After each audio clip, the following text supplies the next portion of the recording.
Imagine the greatest collection of real-life entertainment on the planet, all in one place. Go ahead. Dare to stream with Discovery Plus. 55,000 episodes from networks like TLC, HGTV, Food Network, and more. If you can dream it, you can stream it. See what I did there? Discovery Plus. Stream now. Stream what you love. Thank you for visiting ChristopherMedia.net. Christopher Media. Let's make some noise.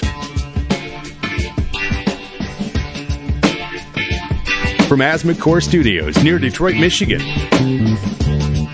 It's Unregimented. Gangsters, what's up, guys? And now, here are your hosts. Alrighty. Welcome. Hello. It's holiday week. What are we, 160? 160. 160. Swiftly. I'm Chris. I'm Aaron. I'm Rich. This is dropping the weekend of Black Friday, so people will still be doing their holiday shopping. Maybe even listening to this on Cyber Monday. Ooh, Cyber Monday. Yeah, click through the Amazon banner, ChristopherMedia.net. Hey, Christopher Media sale. Get our Cyber Monday. podcast half off. Oh, wait a minute. They're free. They're always free. Uh-oh. So click through the goddamn Amazon banner on Cyber Monday. So hopefully everyone survived. This is a nice synergist intro right here. I didn't do any Black Friday shopping. I never do. I don't plan on doing any on Cyber Monday either. I went grocery shopping. Does that count?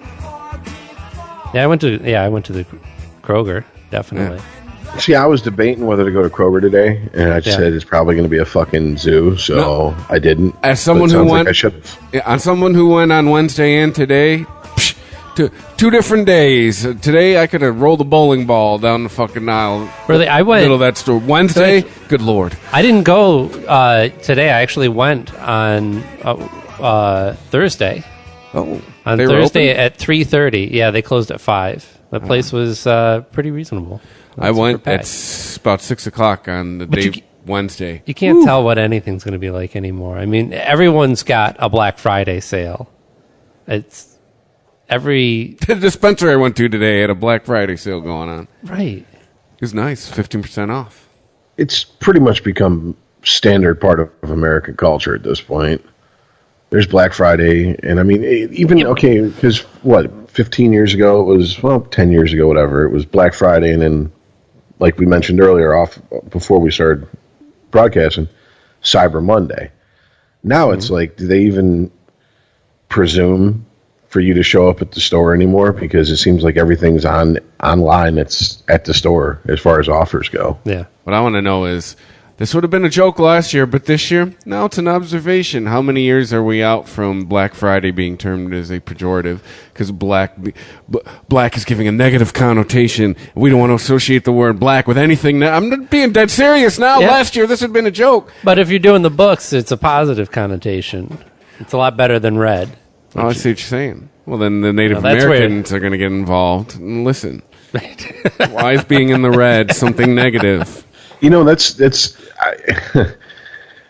I get what you're doing, and I mean not what you're doing, but what you're saying. But I was earlier this year when I was at work, I was describing a movie I'd watched to a couple coworkers, and they were like, "Well, what kind of movie was it?" And I'm like, "Well, it's really black comedy." And they're like, one of my coworkers was like, "Black comedy, Big Mama's House? Oh, is Kevin Hart in it? Yeah. Like there's black people in it?" And I'm like, "No, it's like a black comedy." It's like, and they're like, "Well, then how can it be a black comedy?" And I'm like, it's dark in tone. And like this person I could see was trying to work out in their head, like, Oh, what you mean dark in tone? Like my skin tone? Exactly. And I was like, maybe there are better terms for this. Who knows how would where you the describe origin? it? Like a gallows humor? Take your money Friday? If they don't understand dark in tone, Right. and I'm talking about a comedy, if I throw out gallows humor or whistling past the graveyard, they're not going to get those. Correct. Yeah, then you're talking over their head and talking down to them. Schadenfreude, probably not a word they'd pick up. No, I don't know. I don't know what I'm getting at here, but it does. we have like black and white as these terms for just good and bad in general. And I've heard multiple explanations of where that came from, both having to do with race and not. And maybe it's just time to lose that. I don't know if you can. Is it just like built into because the sun is good and the nighttime is? No, it supposedly came from retail workers. From retail workers? No. Black Friday. No, not Black Friday. Oh. I'm just talking about the way that we use black in general, because Rich was kind of expanding it with the term black comedy. Oh, it's how we use white good, black evil, and that just kind of something. Yeah. But if good guys were white, bad guys were black. Must have been a white guy to come up with all that. But if that's like a core concept in all of our minds, and it's to the point where we can go, no, it's not race. It has nothing to do with race. We're not thinking about race when we're saying that white is good and black is bad.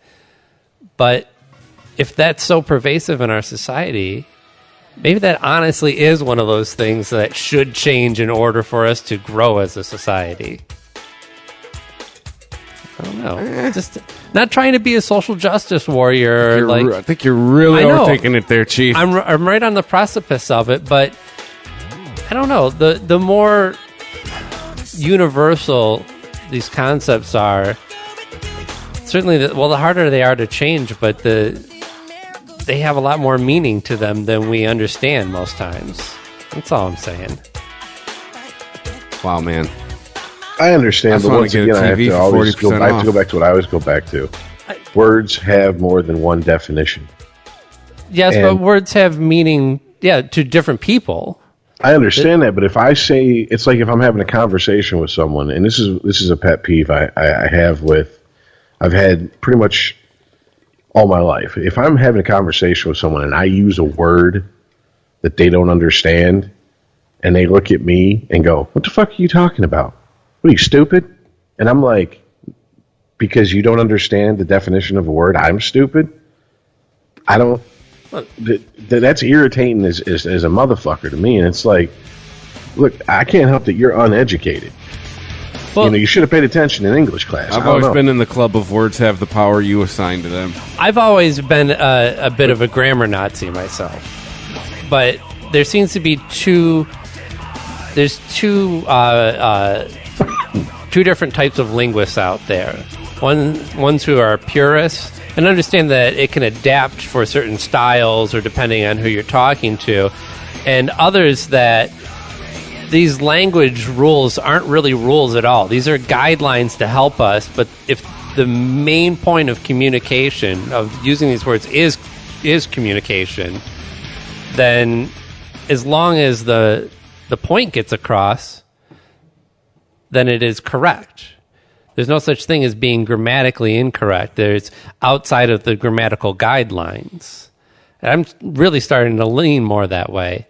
It's not... and I'm not saying that like you should try and dumb down your vocabulary, but you do have to understand that your message is going to come across a lot cleaner if you're, quote-unquote, speaking that person's language. And I understand where you're coming from, and I agree with you.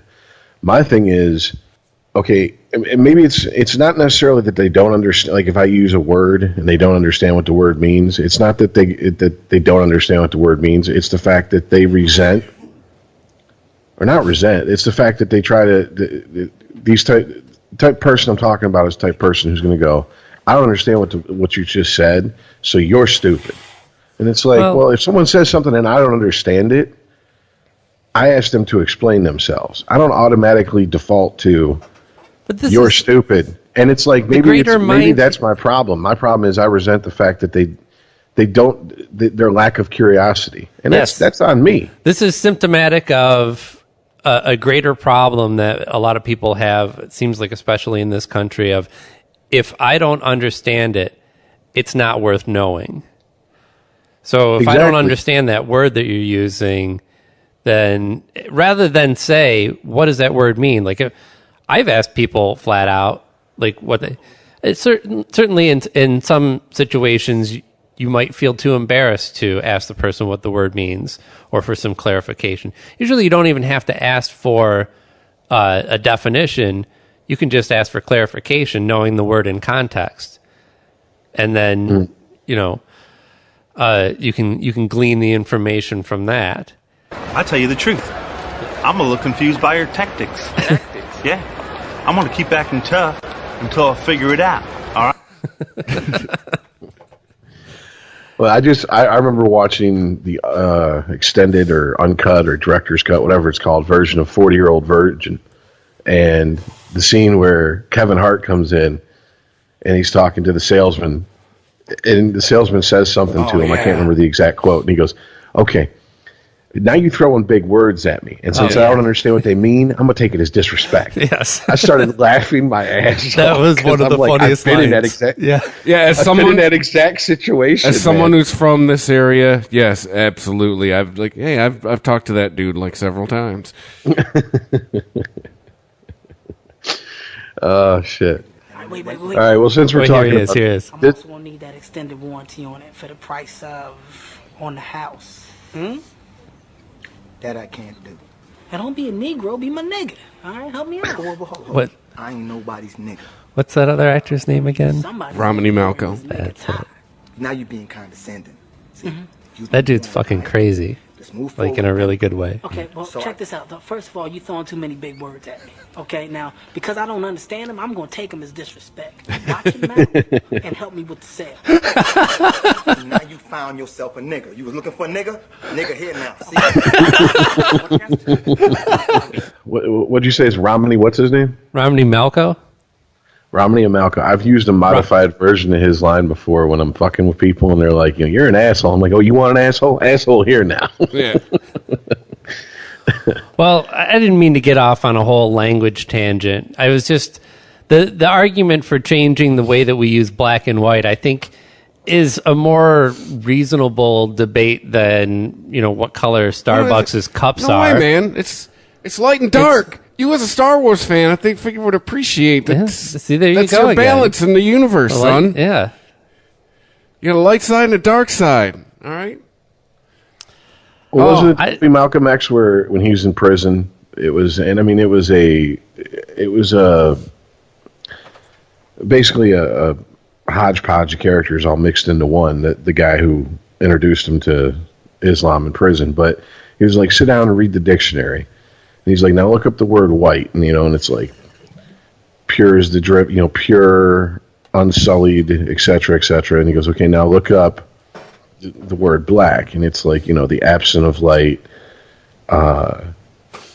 dark, evil, and everything like that. And he's like, wait a minute, what book is this? Who wrote this?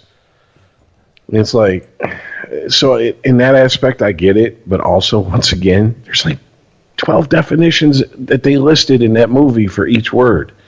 It depends on how the context it's being used.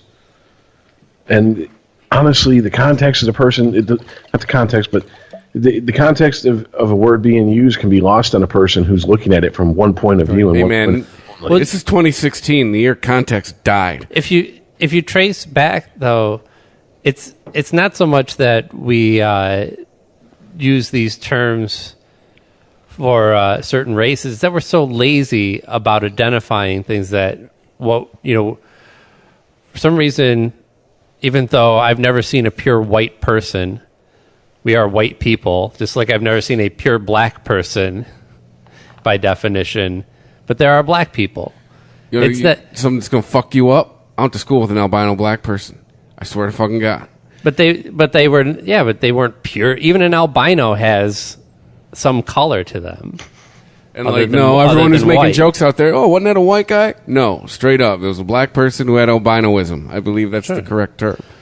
Well, is that the correct term? Because what makes him black then? He has no black He had tone you want to get into it? He had all African, the features. African American, right? He had the nose. He had the lips. No, I'm just saying. No, he had the hair. His parents is the answer. Yes. That's what I'm saying.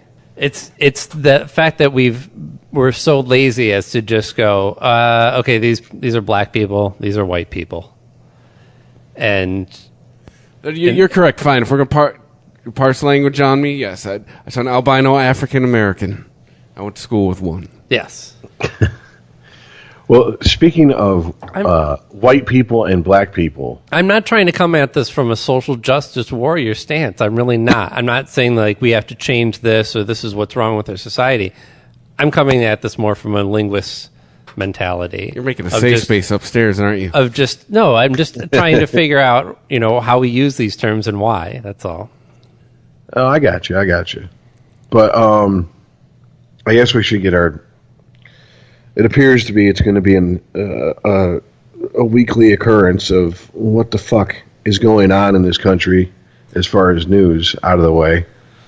Wow, this was quite the week. Can we just get to the big story on Jill Stein and the recount?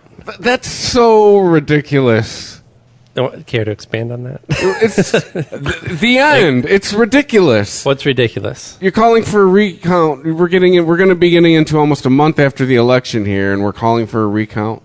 Like I'm starting to maybe have some feelings, maybe reminiscent of Sarah Silverman at the fucking Democratic convention. Like you're okay. You lost. You didn't even get. Did she get any percent of the vote? Jill Stein? Yeah. She didn't even make it onto all the ballots. What are we doing? Is the recount really for her? Or is it really... Why would you think the recount had anything to do with her? Exactly. I mean, so she's taking up the charge. So what does it matter? What's it matter her percentage of the vote? The recount isn't for her. And it's not her idea either. Well, why is she leading it? Because she's a figurehead. Because Hillary won't. Because Hillary probably shouldn't. Because somebody needs to do it. Because everyone already hates Jill Stein already. Because she doesn't give a fuck. Because she's got nothing to lose. That's why she's leading this charge. But it's probably the worst idea in the history of political ideas. Honestly. If we even worse than Donald Trump running for president? It might be. It could be. Who fucking knows? Is it going to go anywhere? No. First of all, you're starting it in December. Shit ain't going to happen in Washington, D.C. till January. This is... Okay, so the guys who actually are credited as starting this movement, I mean, I think the idea was on the minds of a lot of people. Big Baby 1 and Big Baby 2. A civil rights lawyer, John Boniface. And Bonerface. From the U of M Center for Computer Security and Society. He is the director, J. Alex Halderman. Now, the basis for their argument is that... White guilt?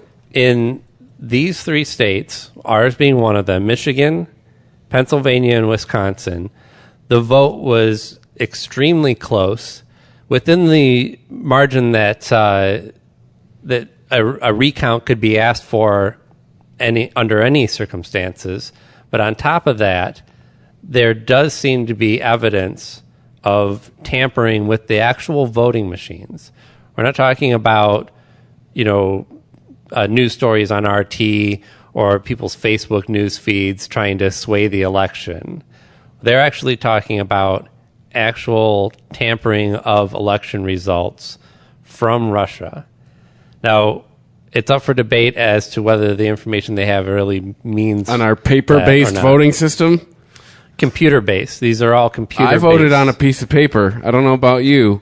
I had to give someone a piece of paper. You gave somebody a piece of paper that went into a machine that nobody looked at unless they had to go back and do a recount. That paper is there for the purposes of a possible recount. You fed it into a machine that tallied results.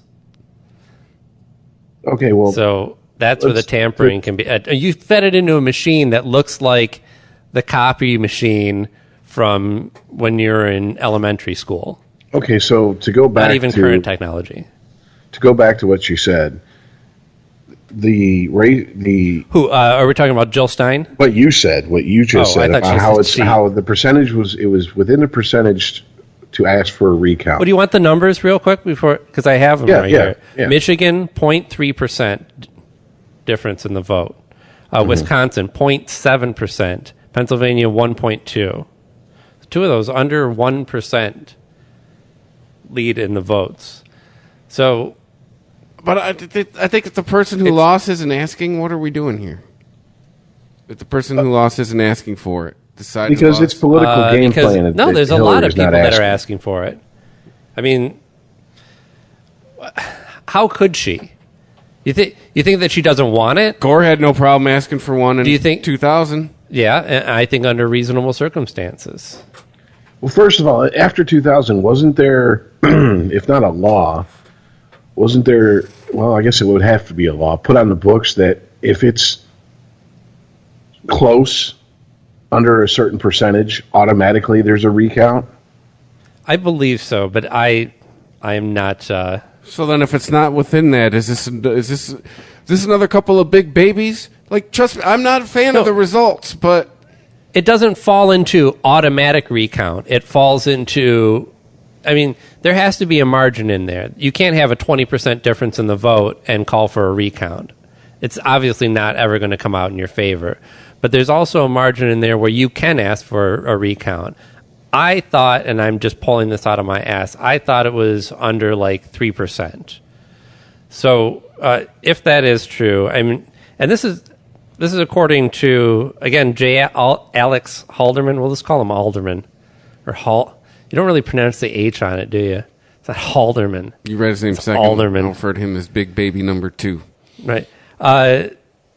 He said that there's persuasive evidence that the vote may have been manipulated or hacked. What? And also that, go look it up, Dan. I didn't write everything down. Well, no, but I'm not asking you. No, but but he's not just some schmo. I get it, but you could give me all the listen. He said, okay, this is his bullshit other quote. Keeps the lights on around here. I am well aware of flowery language. What is your pervasive evidence? I could say I got something all day. What do you got? If my PhD students and I were criminals, I'm sure we could pull it off, is what he said, as to how easy it would be to hack these systems. Now, and the second thing is, now that since you've brought it up a few times about systems being hacked, mm-hmm. It was a couple episodes ago. I think it was the first episode after the live broadcast. I said, I can't wait for the conspiracy theories about how Russia somehow affected the election over here in favor of Trump. Yeah. Rich, are you icing and here it is. And here it is. Is this show crossover, Rich? Are you icing that?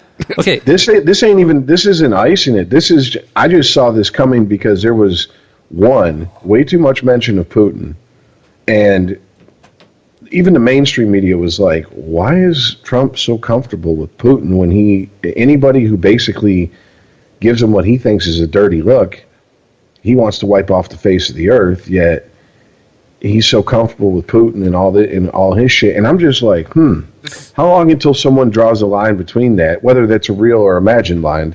Well, the same people choose to not ask why Obama and China are so fucking friendly.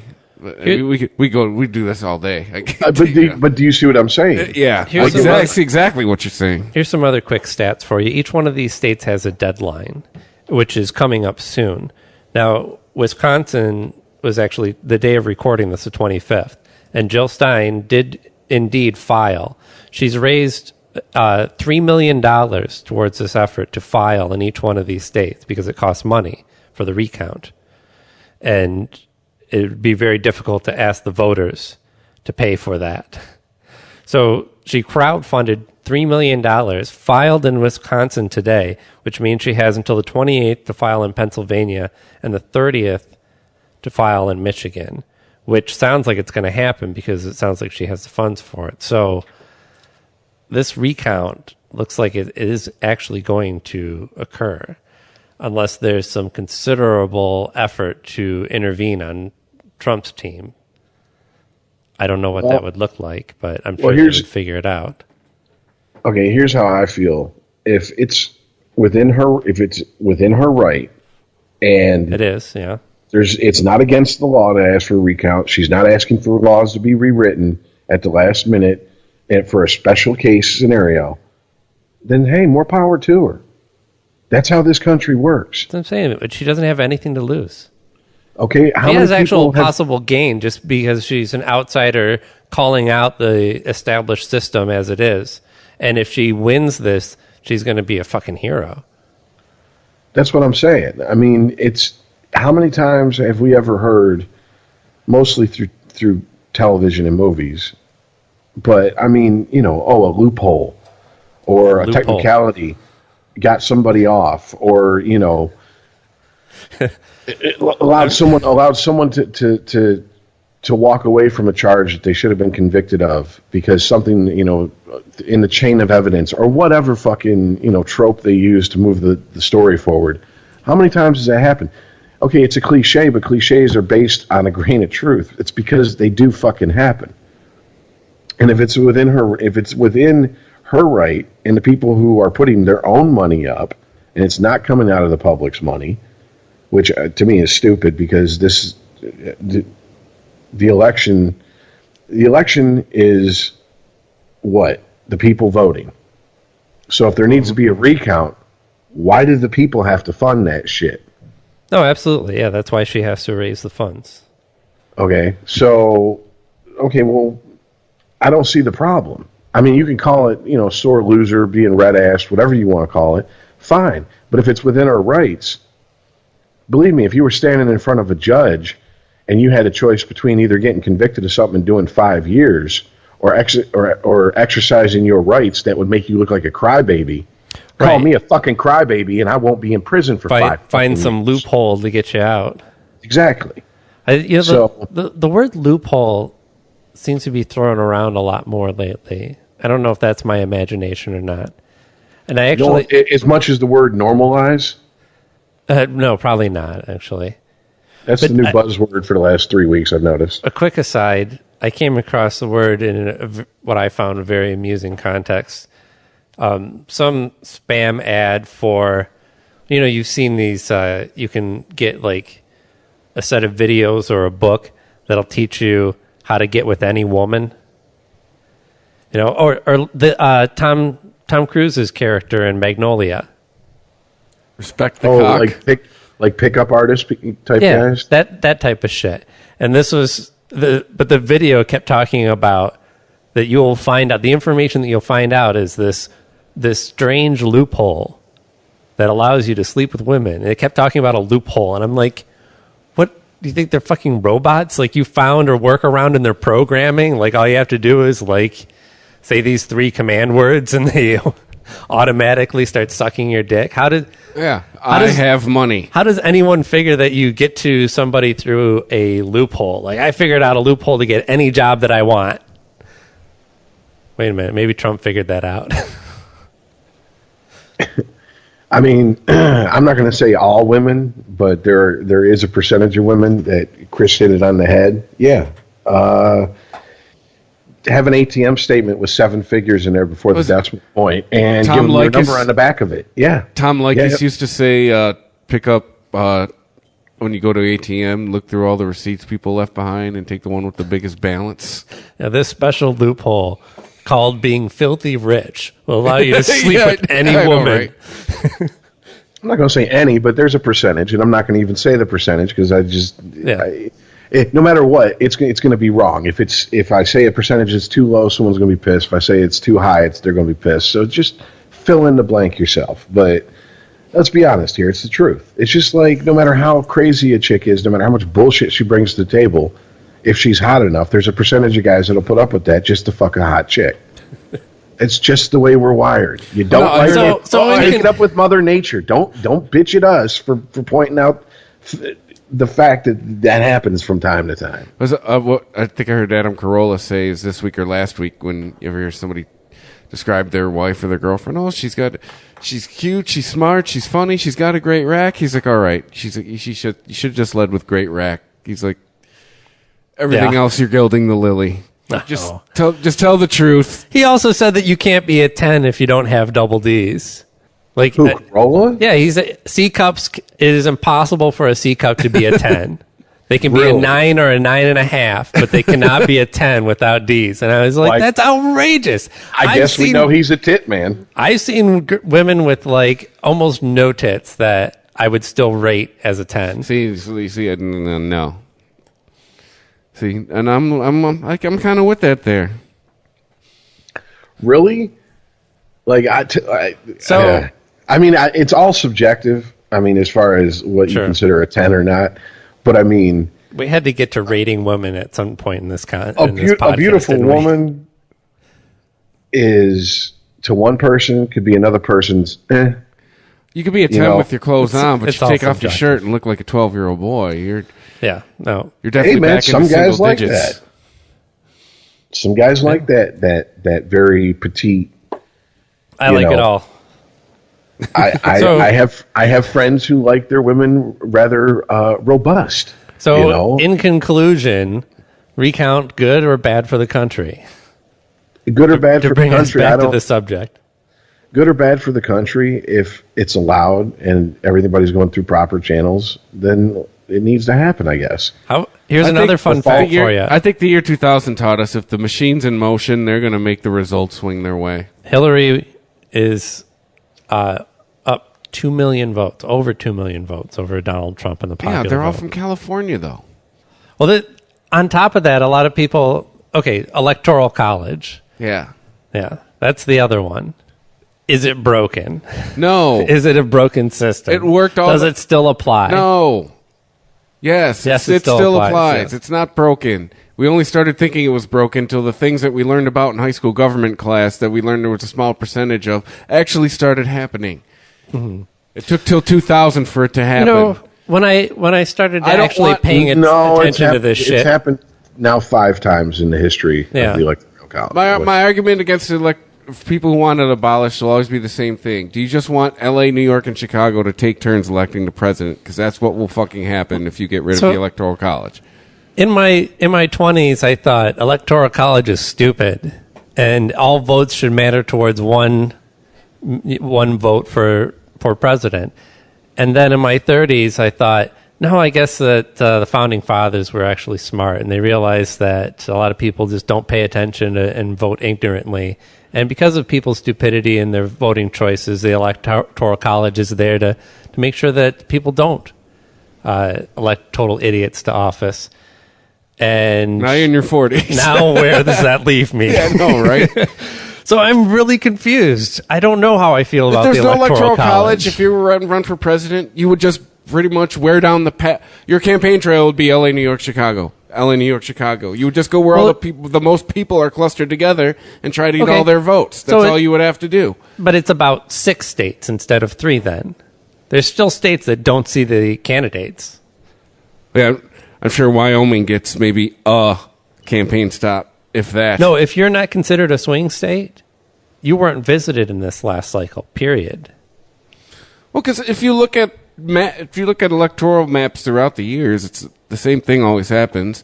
The oceans vote blue and everyone in the middle votes red, and then it's usually up to a couple states in the Midwest to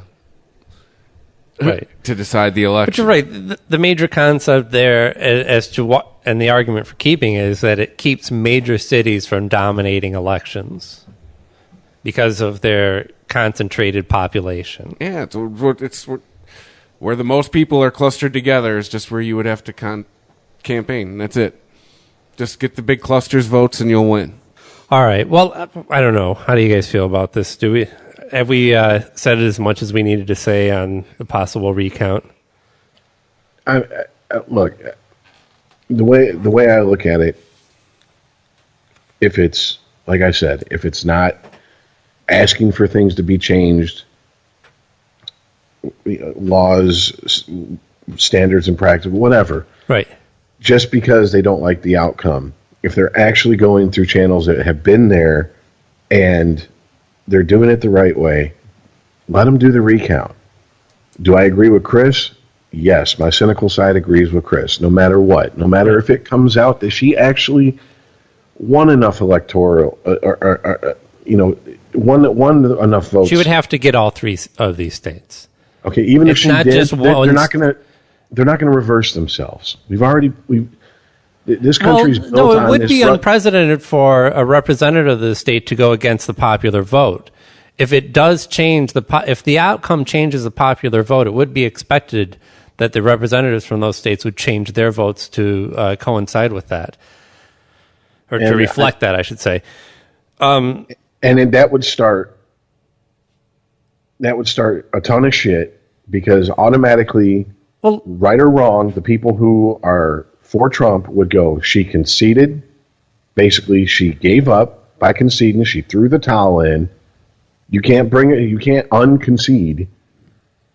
So we're going to invoke the no takebacks rule in the Constitution. Basically, that's it. And what would happen? The shit that we've seen in the last 3 weeks would be multiplied by a number I don't even want to think about, as far as the divide in this country as is.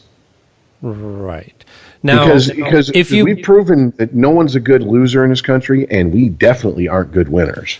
Yeah, everybody has to fucking shit on everybody else. Yeah, I think a recount is not. I'm smelling what Rich is stepping in. I think a recount. You think we're divided now? Right. Do that recount and let a different result come out. But if you believe that the claims of Russian manipulation in the election are the reasons for this recount are bullshit, then you should also believe that the outcome would be the same results and no change in the election results overall. And that would, really now you're just taking a section of the far left and just writing them off as crazies. Well, another thing... or they're writing themselves off as crazies. Another thing that just makes me kind of go, whatever, is because the Attorney General isn't the one calling for this shit. Like, if the Attorney General was going, hey, well, we have some reason to believe there was... it might hold a little bit more water with me. But it's not their job to necessarily oversee election results. Certainly to do something about it if they become aware they're the top of tampering. They're the top of the law pyramid. Well, it's not too late. If this recount in Wisconsin gets rolling, then he might have something to say about it. Well, so I'm just saying the Attorney General has an active interest in this recount swinging the other way, and the Attorney General isn't the one calling. I'm totally with you. Yes, it's their right. They can call for it, absolutely. I'm just undecided. I think it's dumb. It's not going to solve anything. I think it's going to make things worse. Mm-hmm. But also, it would make things worse just automatically by happening. Like, even it would still make things worse even if they had held a recount in each one of these states and the results came out the same. Is that action enough to be I think poisonous? Having it it's general, because I think it's more poisonous to the left wing. This is a bigger chance that they're taking. I think there's more downside than upside to the recount happening in general. Yeah, there's more pebbles on the other side of the scale. There's on the negative side of the scale. On the negative side of the left wing scale. Yes, they're the ones that are going to lose out likely in this, unless they actually find evidence of tampering. And us as people. But this is, general. but Not actually, the accusation is outside tampering, but the solution isn't to find out if there was outside tampering, because these systems do have paper backups. In Michigan, they're going to take those ballots that we filled out with the little pens, the very special pen. You must use only the special pen that is available at Target and Walmart on a string and says BIC on it. Yeah. It is the only special electric. And am I the only one that had this thought? But they're going to tally. No, let me just finish my thought though. They're going to tally up all those and count the actual ballots in the case of a recount. That's what hasn't happened at this point. We tally it up. We're introducing human error into the equation. Goody. But there's a. It's a variable. It's a variable. You've seen these recounts. You were around to see all the shit go down in 2000. We're introducing human error into the equation. Even throwing that variable in there. Even Florida managed to pull it off and make it look respectable. The footage there it was like I saw that episode. Old people in one room. By the Bell. I can see what can happen. All right, and just one by they one, just find their way into the trash. Oh, whoops! Right. Donald Trump comes in. Hey, how you guys doing? Gust of wind blows in. Oh no! So am I the one who had this thought this week? what kind of crazy shit is being planned? Because the last month, we have been divide and conquered like a motherfucker. What kind of shady shit is being planned right now? One side's definitely been conquered. Well, no, but you know what I'm saying. Like, as far as the strategy, yeah. I mean, it's definitely more in play than it probably ever been in our lifetime. They're definitely dividing. We've definitely been divided up into two teams more than ever. Right, what's being planned? I want to know what's going on. Ask Trump. What do you mean? Oh, this is where Canada invades. Just when we're least expecting it. Right. Those wily Canucks. They're going to strike from the north. Trump's a Canadian plant. He's a mole. Maybe it is the Russians. It's Melania. God damn it. Well, Trump heard that one of his claims was that he was going to drain the swamp. That was one of his catchphrases. By that, did he mean using the same water and then draining it and filling it back up with the same water? It was going to be capturing all of the vile creatures inside of it, setting them in a separate clean cage while he drains the swamp and refills it, and then places them back in their positions. Yeah, he's doing more of I'm going to clean the tank, not drain the swamp. Yeah, exactly. But he did... he made some appointments in the last week that seemed more outside of straight white male. Cabinet members he can grab by the pussy. Or just white male, I guess. They weren't white males, and they weren't necessarily Trump supporters. Well, Ben Carson, he came around at the end for Trump, but he still looked like he had just sucked a dick. When he was awake. And like Trump jizzed in his mouth. No, he played the shut up and you'll get a cabinet appointment game. And he did. He got housing and urban development. How racist is that shit? I know, right? Hey, Ben, I'm going to put you in charge of the housing. Maybe he could do a good job. I have no idea. He has no experience at that, certainly. Yeah, do you think he's going to last 4 years? I mean, he has experience as a doctor, and then he has experience at believing crazy shit. A little bit about, what it was like. Did you ever see this? What the neighborhood was like. And are we going to have murals of him and Jesus all over the projects now? Is this his... this is my luggage. Yeah, I got to get my luggage, yeah. In America. He's in Detroit. And has unfortunately undergone some pretty awful things. And I think maybe there are things... I don't know what neighborhood he's in Detroit. The lawns are mowed. Doesn't look that bad. Dude, neighborhood I lived in wasn't that bad, at least for a couple blocks. And we just saw Mr. Trump here. I asked him, how did it go? And he said, great. And he said he learned a lot of things. What do you think he took? He is from Southwest, though, so I do doubt that's a Southwest neighborhood. Okay. He just ran away in the middle of an interview. It was live. But that's great. This is where we are right here. We're right in front of the home of Dr. Ben Carson, and this is where... Oh, Ben. Dude, that guy was leading in the polls for like a couple months. Well, okay, so who better, though, than somebody who grew up in Detroit to run this department? No, it's not racist. It's racist as hell. How is that racist at all? He grew up in a city and was witness to it crumbling. Hey, let me put it this. Let me just phrase it. Hey, Ben, you grew up in Detroit. You want to run HUD? Think of it like that. Yeah.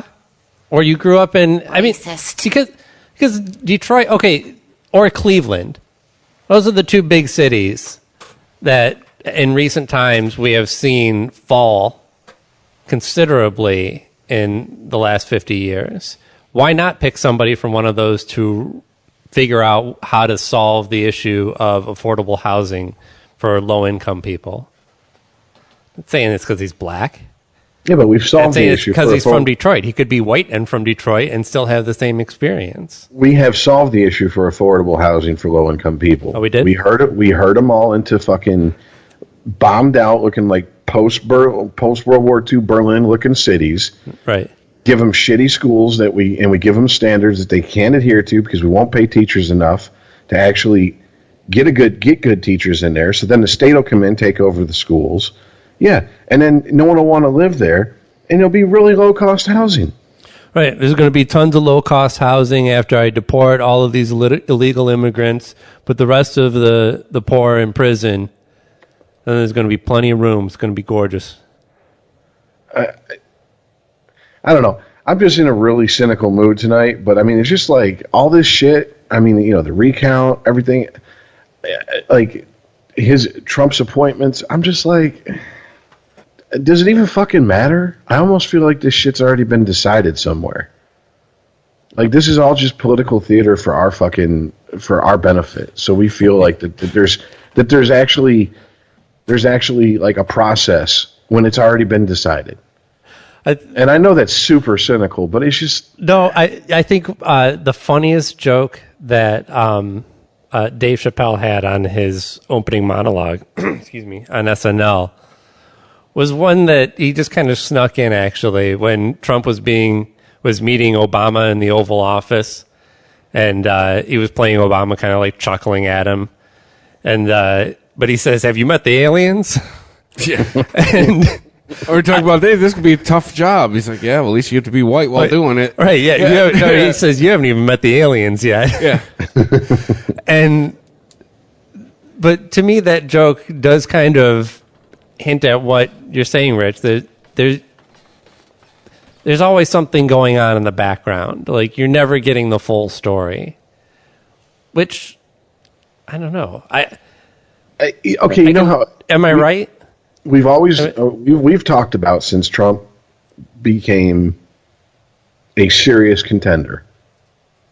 Like when he announced, we all just like ha ha ha ha, and then I think maybe like for about 5 minutes we were like, well, what if he actually wins?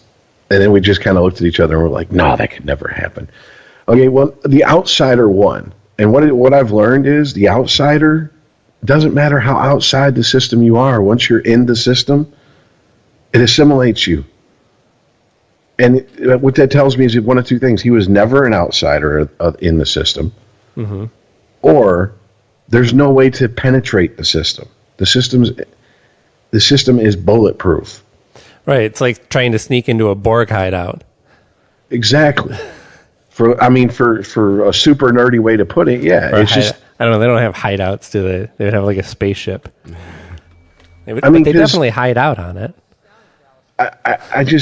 I see all this. I see everything that's happening, and I'm like, this is all business as usual, isn't it?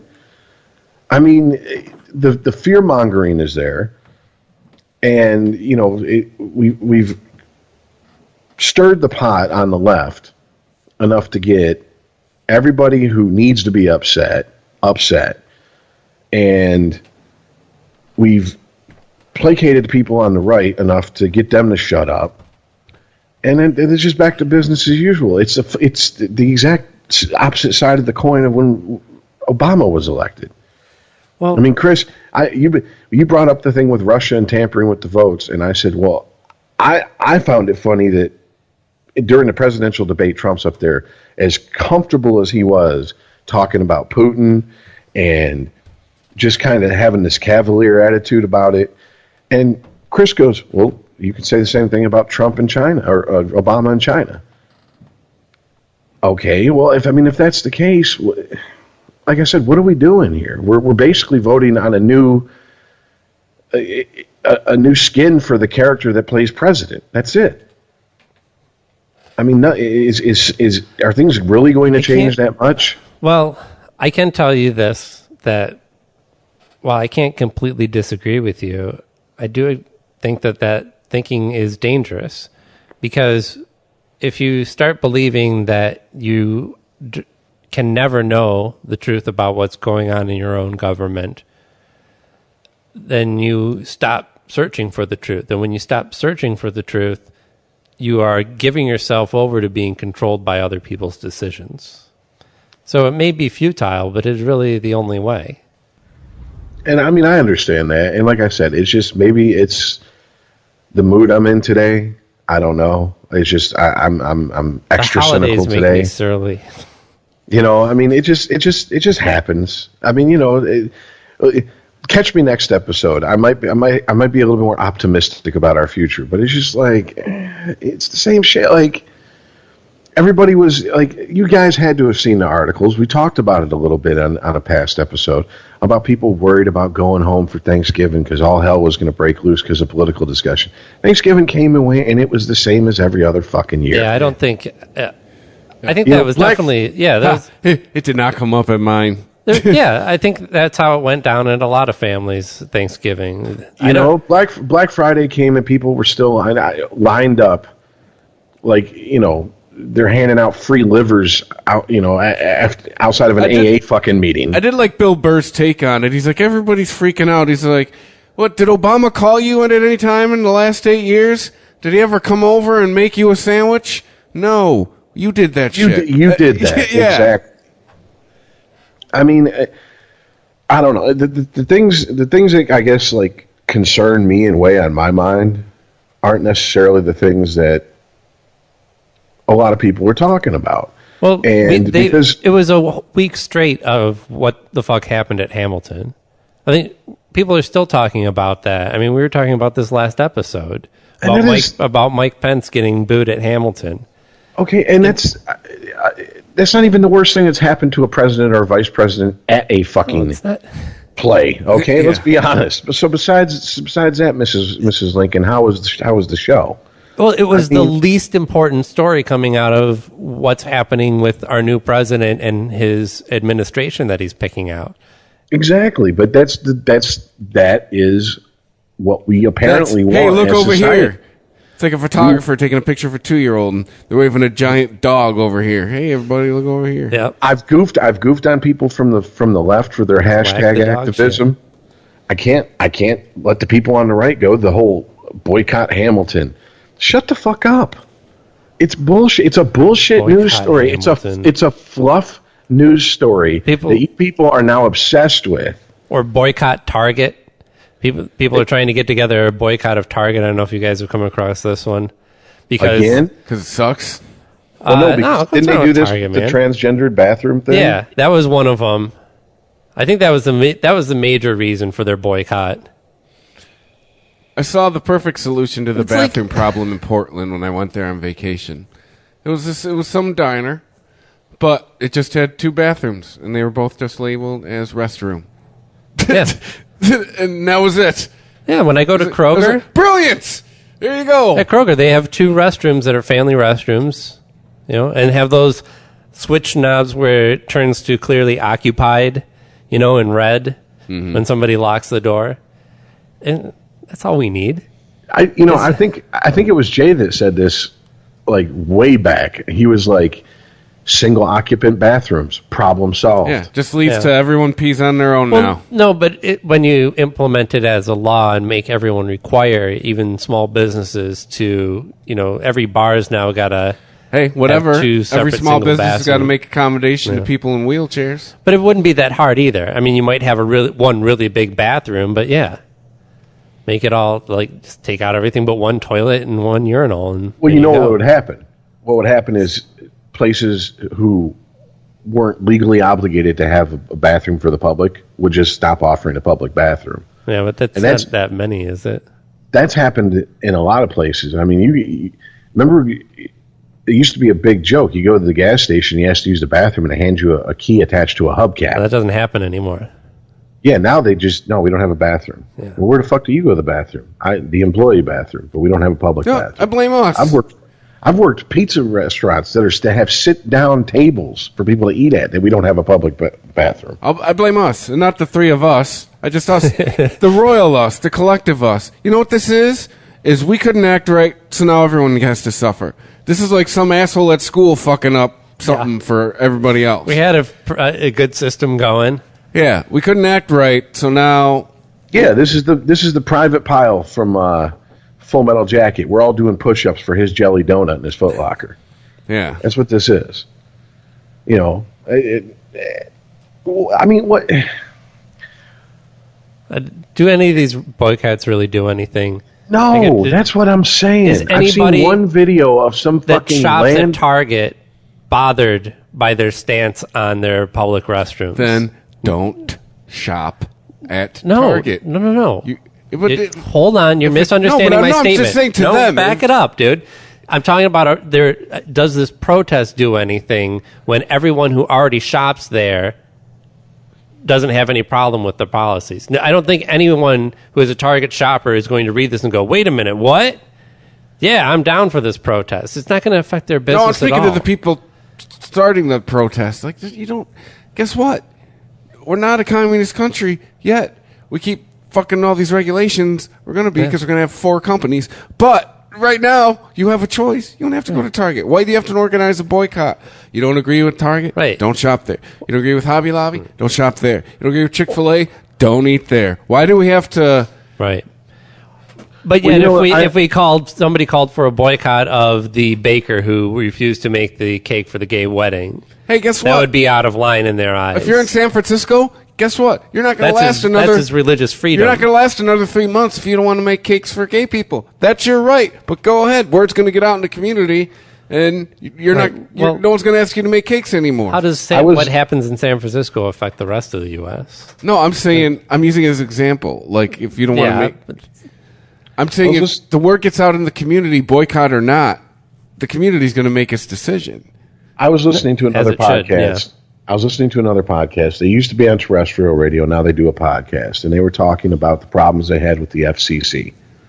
And they gave some insight to people who, Chris, myself, Aaron, you, I'm sure we understand how it works. But they gave insight to people who maybe haven't been privy to how things with the FCC and their fines and all this work. And they said something that just rang so true that is ignored. They said, okay, the people complaining to the FCC about our show when we were on terrestrial radio weren't even listeners. What would happen was one person would record every show, would find something that they thought would outrage their congregation or whatever group they represented, would edit the tape, take that, give that to the group, and say, now, all you guys go complain to the FCC about this. That right there is what these boycotts are. Just like you said, Aaron, these are the people that are boycotting Target don't shop at Target anyways. People that are boycotting Chick-fil-A don't eat there anyways. This is, it's almost self-filleting. But they're taking their kids there. Think of the children. Oh my God! You know how I feel about that. I'm so tired that we fetishize children. Why do I have to alter my life because you didn't pull out? Exactly. Everybody was a fucking child, but guess what? You're an adult far longer than you're a child. Here's what your job is if you want to protect children. Make sure no one fucks them, beats them, neglects them, get them educated, and keep a roof over their head, fed, and clothed properly. There you go. Anything else is fucking gravy. I heard the best line, Rich, and I believe it's on that same podcast. It was a couple weeks ago. Everyone says, oh, what about the children? What about the fucking adults? All right? We're the ones that have to keep the economy going. Well, no, we're worried about the children. Let's worry about the adults. I mean, this is... The people who should be acting like adults who aren't. You know, there's legit boycotts, I guess. I don't know. Because everything tends to turn into white noise with me after a while as far as a lot of these boycotts go. Why's it got to be white noise, Rich? Because I'm racist. Anyway, and then there's just like these like niche, it's the best little groups that well, we want our way. And yeah, if you like I said that podcast said, if you take one person who records, let's say 30 hours of content, finds 5 minutes that they find offensive and feeds it to their group, and in this group of 30 people complains to the FCC, oh my God, that seems like, oh my God, we got a ton of complaints. How many people listen to your show? I mean, that show would reach at least, a couple million people every day, and 30 people complained? Why are we even paying attention to what those 30 people say? If you don't like it, exercise your freedom to turn it off. Bottom line. Why do you have to start up I'm about to use a buzzword, a posse, to get fucking... try to get a posse up to get people to join your little crusade. What are you, Spartacus? Calm the fuck down. Oh, All goes back to George Carlin. Because they got a letter from a minister in Mississippi. I mean, this is what I've had some trouble trying to explain to friends of mine who have actually taken the time to listen to the show. A few of them, at least. They go, well, you come down so hard on Christians. I said, I come down hard on all religions. Fuck all your little made-up bullshit. You can practice it in your house the way you want with your family. The minute it leaves your house and you're trying to tell me that your imaginary God is the right one and all these other ones is bullshit, and on top of that, your imaginary God is what we have to base our laws on and our morals on, get the fuck out of my face. Take that shit back in your house with your picture of Jesus that looks like a fucking Hell's Angel strung out on fucking heroin, blonde hair, blue-eyed, the big-ass beard, whatever, or Mohammed, whatever the fuck. I don't care. Keep it to yourself. You have no right to fucking insist that everybody else has to be governed by what your religion tells you. And they go, well, why don't you come down on Muslims? Fuck Muslims. Fuck Jews. Fuck Buddhists. Fuck them all. I don't care. But that's the thing. But Rich, the founding fathers were all Christians. Yes, I know. And they wrote it, and they swam on dinosaurs' backs to the U.S. You know, I'm sorry, they flew here with dinosaurs with golden wings. Yes, that's exactly what it is. And weren't the pyramids made to hold grain? Oh yeah, they were silos. Yeah, it's Jesus' band. Yeah, Ben Carson claimed that the pyramids did not exist before the time that the Bible was supposedly written. Yeah, I heard that they were built at that time to store their grain. You know, because that's where you want to store your grain, out in the middle of the fucking desert in a big triangle. Yeah. Not next to the farm in a big cylindrical shape.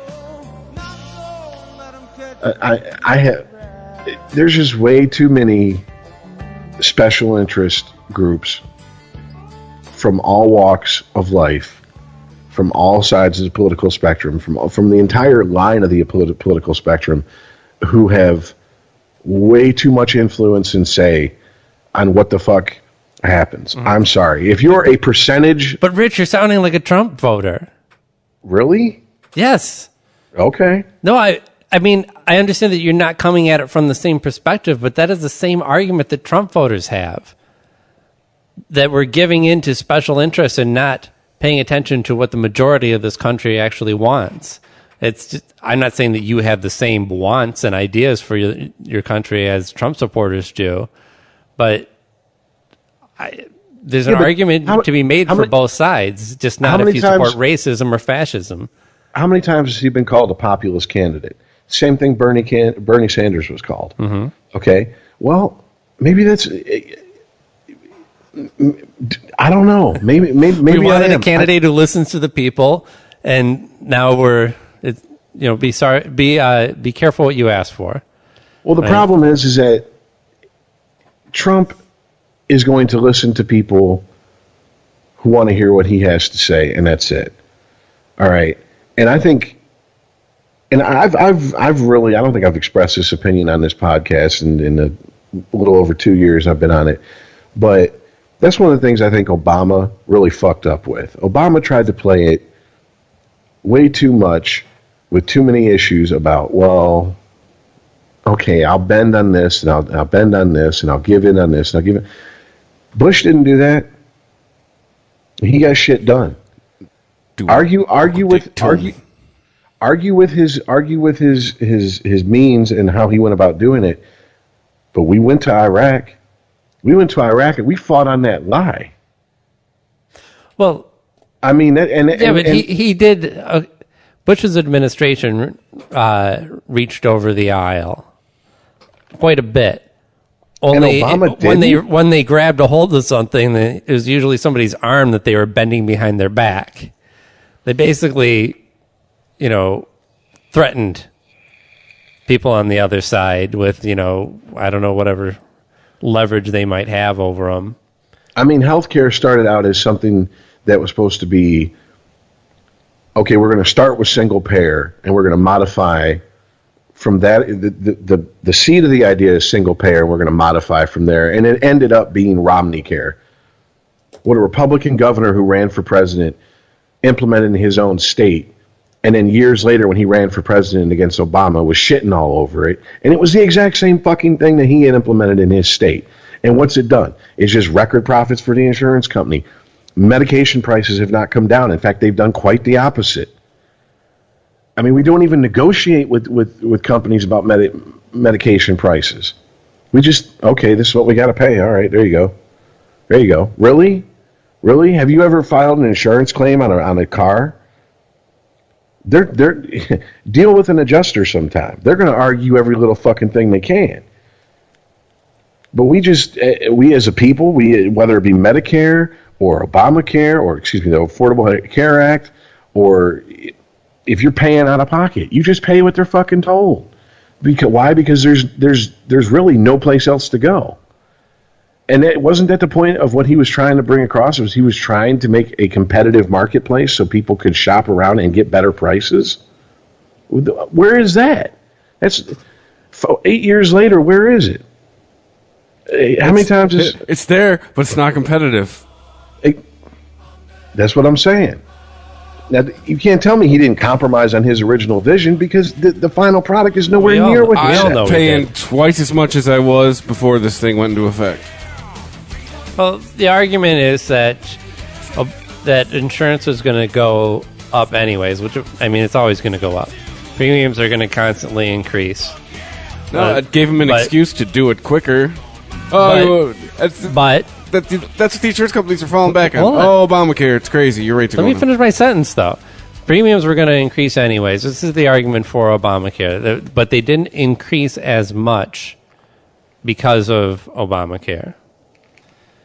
So it's not that your premiums were promised to go down. It's that they didn't raise as much as they would have in the absence of Obamacare.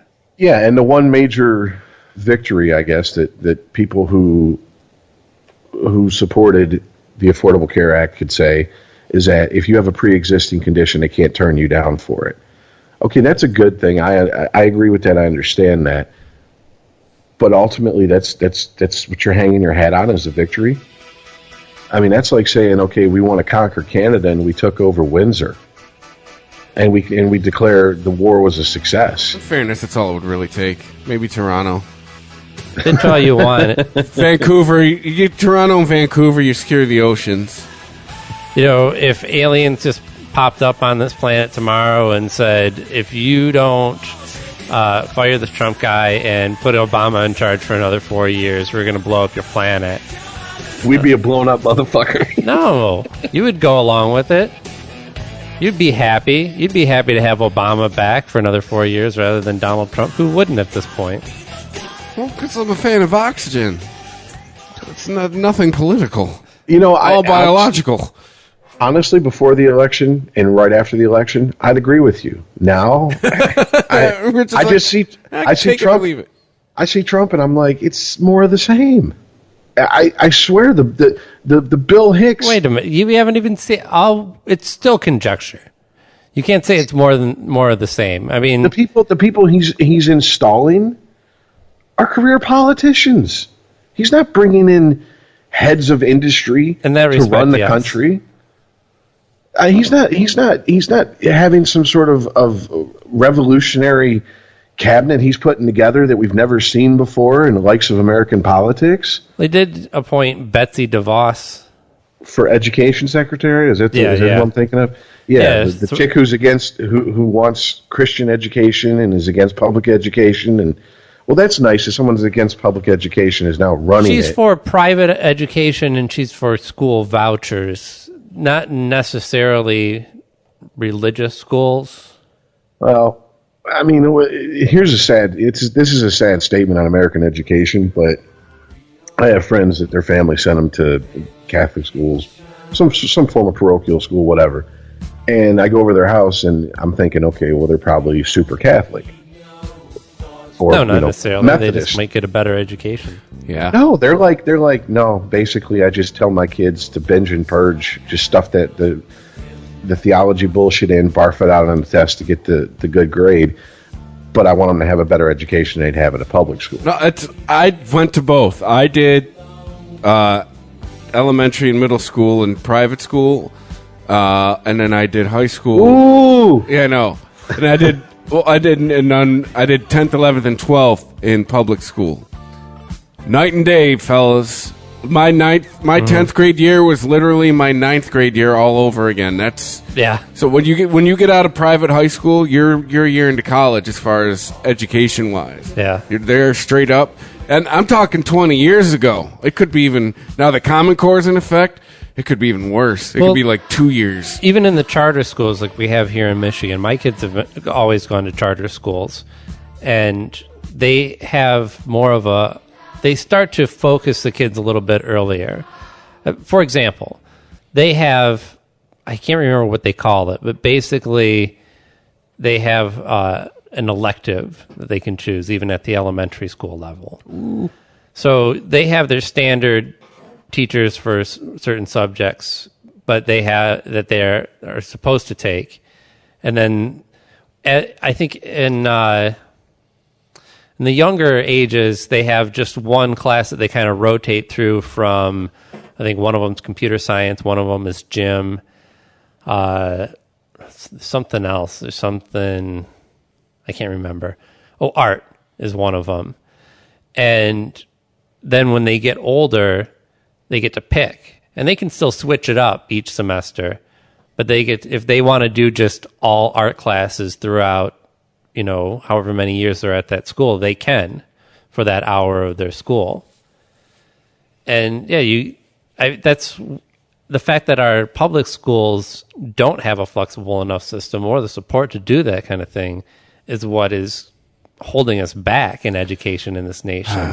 The fact that we are not, because we're afraid of looking like a communist country like China, where they're like, oh, you failed this test that you took at 10 years old, you're going to be a janitor for the rest of your life. We don't want to try and steer somebody.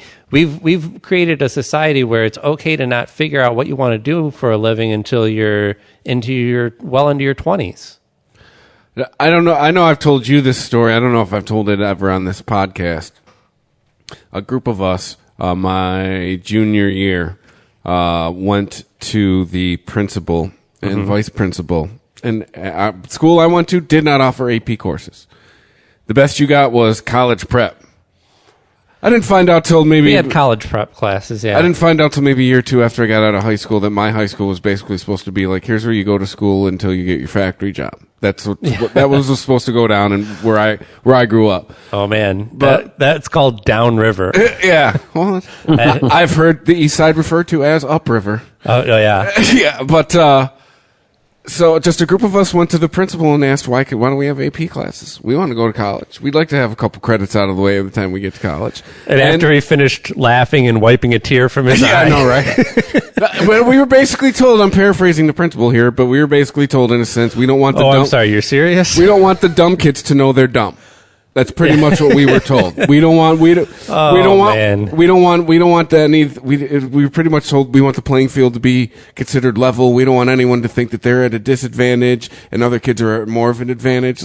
So hold the smart kids back because you don't want the dumb fucks to know they're dumb. All right, the world needs dumb fucks. All right, we need hamburgers made. We need horse shit picked up. We need bathrooms cleaned. Someone's got to fucking do it. I sound rather elitist right now, but I'm just saying, somebody has to do it, yes. But it doesn't mean you're dumb because there could be any number of reasons outside of your actual intelligence that keeps you from achieving better jobs. But hold on. But you're right, our society would just fall the fuck apart. If everyone could do what they wanted for a living... we wouldn't have a society. Mike Rowe, the guy from Dirty Jobs. It's Mike Rowe? Reality. It's a reality show. I don't know. I've seen a few times, but I get the gist of it. He goes around. He does jobs that a lot of people don't think about. They just you don't see. That's not glamorous. Okay. When he was on Bill Maher a while ago, and he brought up a good point. He said, "Look, we have so many jobs in the blue collar industry that are not being filled because people think they're too good for them. We've sold this work smarter, not harder thing to our children. He goes, which is good as a way to get a job done, but you still have to have the jobs where maybe you don't have to have a college education. Maybe it's a vocational school. Maybe it's a trade school of some sort. Somebody's got to build the fucking house you live in. I mean, garbage Nobody man. Went to college People don't even think about Maybe this. the Garbage man.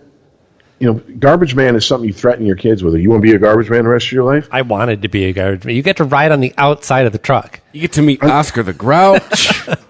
On top of that, they're in unions and jumpsuits. They make good money. I have a few friends that do it. They're not exact. Those are not minimum wage jobs whatsoever. Plus, the extra scratch from making bodies disappear, that's got to pay a lot of bills. Mob shows up once in a while, get rid of a body, make 10 grand on the side. Got a car crusher on the premise. Even better. Yeah. I mean, come on now. If you work for a garbage place called Rizzo, come on now. I don't think that's in our neighborhood. Is there any other waste company in Michigan other than Waste Management now? Not anymore. They took care of them. Yeah, really. They did. But I mean, there's a lot of other jobs that have to be done, that need to be filled, and you can not just survive on. You can raise a family on. Mm-hmm. You could prosper at. There's room for advancement at. But we've been sold this bill of goods that you have to go to college. You have to go to college. I've made a career out of a minimum wage job. Technically, isn't that one of the arguments to people that were against free college? Is that if college is free, everyone will have a college education, and a college education won't be worth a shit? It already isn't because we've been pushing college for the last 30, 40 years.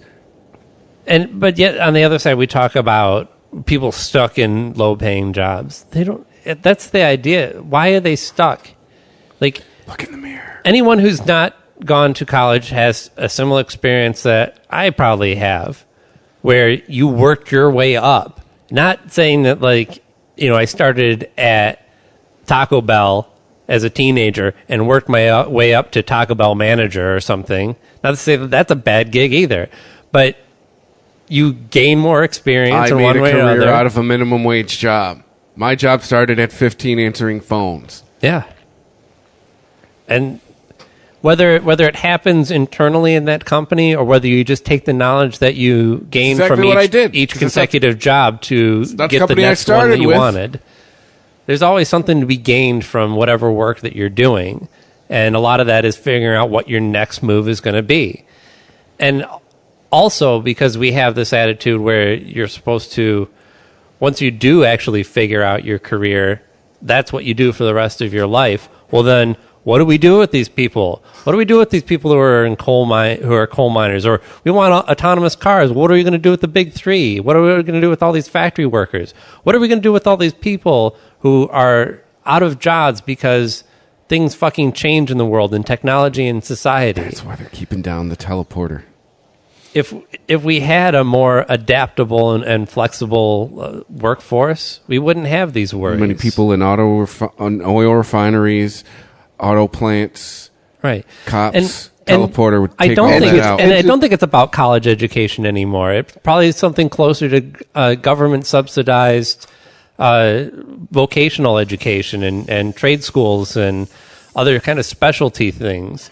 And also finding companies like the one that I'm working for right now that's actually willing to invest in somebody that they see as the right person and educate them in a way that we would call an apprenticeship in the past.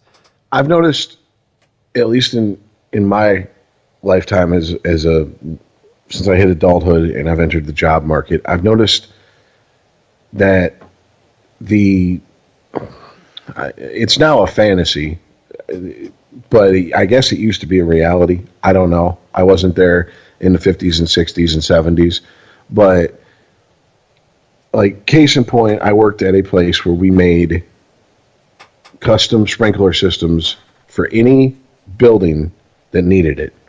You could they would bring in the building, they'd give the blueprints of the building and say, I need a custom sprinkler system. and flame repression system, design it, fabricate it, install it. We did everything. Okay. And that company had been around for 40, 50 years when I started working there, which was almost 20 years ago. And I noticed, I was like, okay, so listening to the old people at the company, the older people, I should say, a lot of them started off working in the back, threading pipe, grooving pipe, actually fabricating the stuff, and moved their way up into the front office as far as designing and stuff. Okay, you had the pipe fitters, which were mostly union. Those guys were happy to stay where they were at. But what I'm getting at is I don't know about your gay slang, but sorry. Don't homo shame me.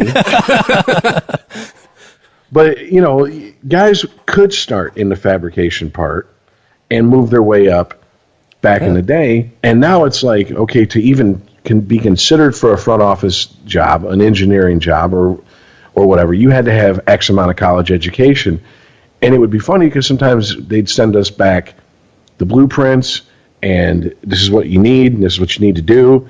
And you got a bunch of guys who were working fabricating looking at that going, is this guy fucking high? This ain't going to work. And we take it back up front and they'd point out what they'd done wrong. And they go, oh, yeah.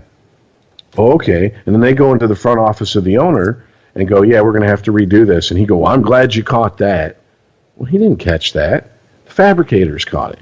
But there was no room for advancement because if you were a fabricator, you were seen as blue collar and you're always going to have that blue collar hanging around your neck in the minds of the people that ran that company.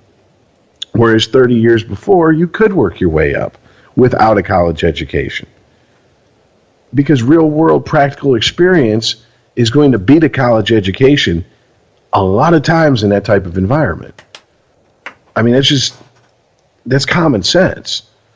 But now we've got this large separation from the front office to the people, the blue collar, the white collar and the blue collar. And yeah, we have generation being told that you will not have the career that you want. You won't make enough money to be happy if you don't have a college education. You won't hit that $70,000 threshold even if you don't have a college education.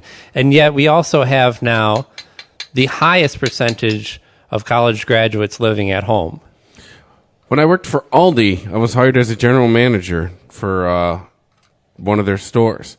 And they straight up tell you in the interview, this is the highest you will ever go. We hire our front office out of college. So you got guys coming in to be your district manager like 23. At the time I'm like 29, 30. It's like, wow. Yeah, there's no point in working at that job. Yeah, I lasted 5 months. And there was also, in the military, they have this issue too because you have senior NCOs, senior non-commissioned officers, which are like staff sergeants, gunnery sergeants, et cetera, et cetera. And then you have these fresh out of college and OCS, officer candidate school, second lieutenants. Well, these senior NCOs have been, maybe they might be in their mid-30s. They've seen everything, combat, all that shit since they were 18. And now they have officers who are 22, 23, giving them orders. Back in the day, a good officer knew he better stay on good terms with his senior NCO because that's the guy that's most likely going to keep his ass alive and keep him from getting everybody killed. And there was a level of respect there. And I'm sure in combat in the military, it still is that way to a certain extent. But in the private sector, I don't see that. I see what Chris just said. You get a bunch of people coming out of college, they're younger than you, and they have book learning. I mean, I value education. I'm all for education, but I'm not shitting on education, but I'm just saying. The older I get, and maybe this is another one of those get off my lawn moments, but it's like, all a degree means to me now is, great, you sat in a classroom for 4 years. You have not applied any of that. Well, this stat that a certain percentage of college graduates are living at home tells us that we have a lot of tolerant parents. We have more college degrees than this country has jobs for. Or we have people getting degrees in things that there aren't enough jobs for. But if we let the market actually have some say in, do we bring up the quote from W? I don't know, what is it? The jobs Americans won't do. Yeah, my super left girlfriend brought something up the other day, talking about, people always talk about because she bartends in a Trump bar. We'll call it that. Yeah. And had listened to people the last few weeks. They're coming over here and they took our job. Hearing those kind of arguments. She's like, no, because she spent a good amount of time in California. She's like, there's plenty of jobs here. Problem is, I'm paraphrasing for her, Whitey won't do them anymore. Right. Whitey's not gonna work the landscape crews. Whitey's not gonna be a gardener. Whitey's not gonna take. I'm trying to come up with construction jobs. Well, yeah. We're getting a little. We're slowly, and this is the year where we're probably going to disappear. We're slowly disappearing up our own ass as a country. But you also have the older part of the workforce that are set in their ways and don't even think about the possibility of retraining for another job. It's, I grew up doing this job my whole life, and that's what I am. And now you're taking that away from me because this business is going away or this factory I'll make is the moving. argument that very close to home because it went down around here in the last decade or so. What if it's too late in the game? That's all these people know. It's not. You're 52. The plant shuts down. You're 13 years away from retirement. This is all you've ever known. What? You're going to hit the reset button a decade from retirement? If you have to. Look, ideally, you're educated about the field that you're in, and you see this coming 5 or 10 years prior to these actual events, and you recalibrate. It's totally how my dad took the early buyout. And they offered to him at 55. He's like, peace, I'm out. Yeah, and you either figure out a situation where you can retire at 50 or 55 and not have to worry about it and live comfortably, or you refocus your career into some field that you could actually work in. When you talk about, we shouldn't do coal mining in this country anymore, and we should focus on solar power. Part of the argument there is, what do you do with those people? You can't just retrain coal miners to build solar panels. Well, not everyone, no. But there's still a lot of crossover in that. Not every job involved in coal mining is physically with a pickaxe digging in a mine. Okay, but here's where my libertarian bent comes out. Mm-hmm. Okay, one of the biggest jobs that need to be filled for non-college educated people is truck drivers in this country right now. Yeah. Now here's the problem. You have more than enough people willing to do that job of all races. Does not matter. Okay. Okay. The problem is the government has slapped so many regulations on the DOT to slap onto drivers that you can't find people that can pass all the requirements to be drivers. Things that used to mean, okay, every 3 years you go in and get your DOT physical. If your blood pressure was a little high, okay, that meant you had to get your DOT physical once a year to make sure your blood pressure was good. Now if it's high, you're disqualified, you can't drive. Now if you have corrective lenses, well, that's a strike against you. They don't want to hire you as quick as a guy with 20/20 natural vision. Well, really? How many? What do you think the percentage of people in this fucking world is that need glasses of some sort? Come Rich, man, I'm with you. My day job, I interface with the small businessman regularly, and it is. I gotta tell you, it's rough time in this country right now to own a small business. You are gonna get taxed and feed right out of business.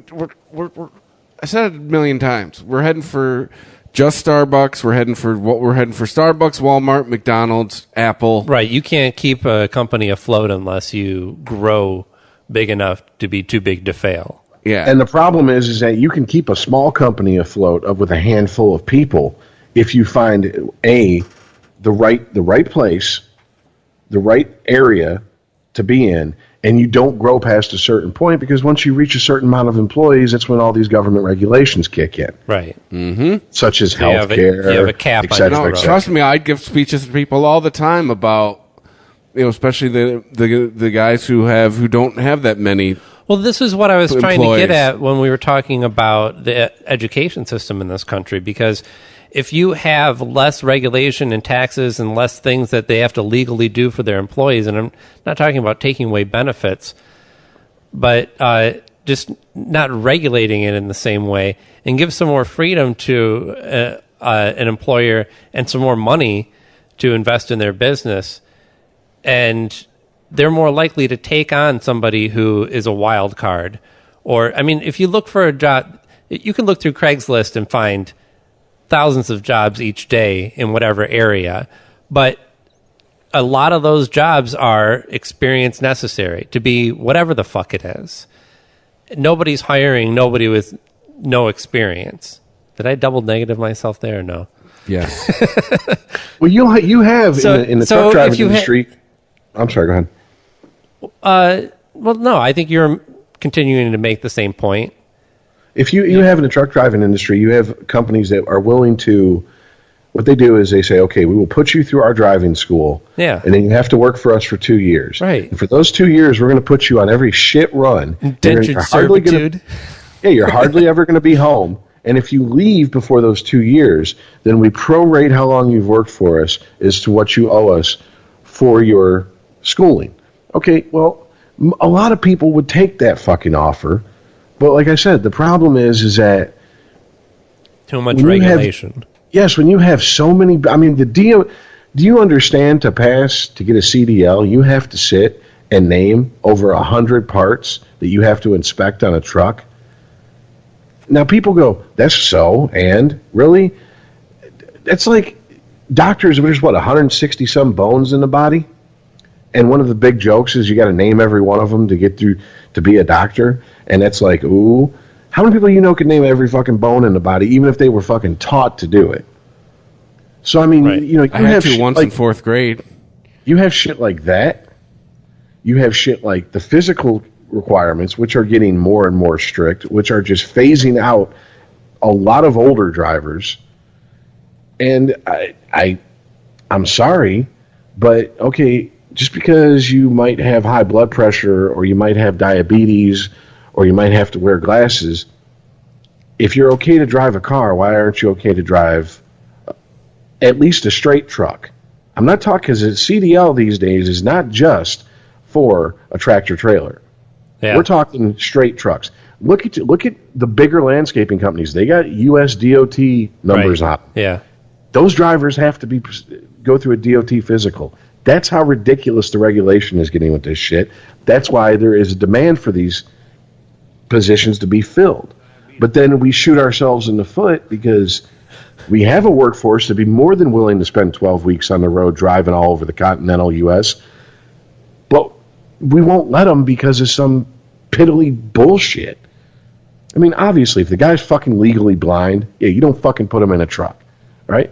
But if the guy's blood pressure's a little high, you give him medication, you monitor his blood pressure, you make him get a physical twice a year like they used to do.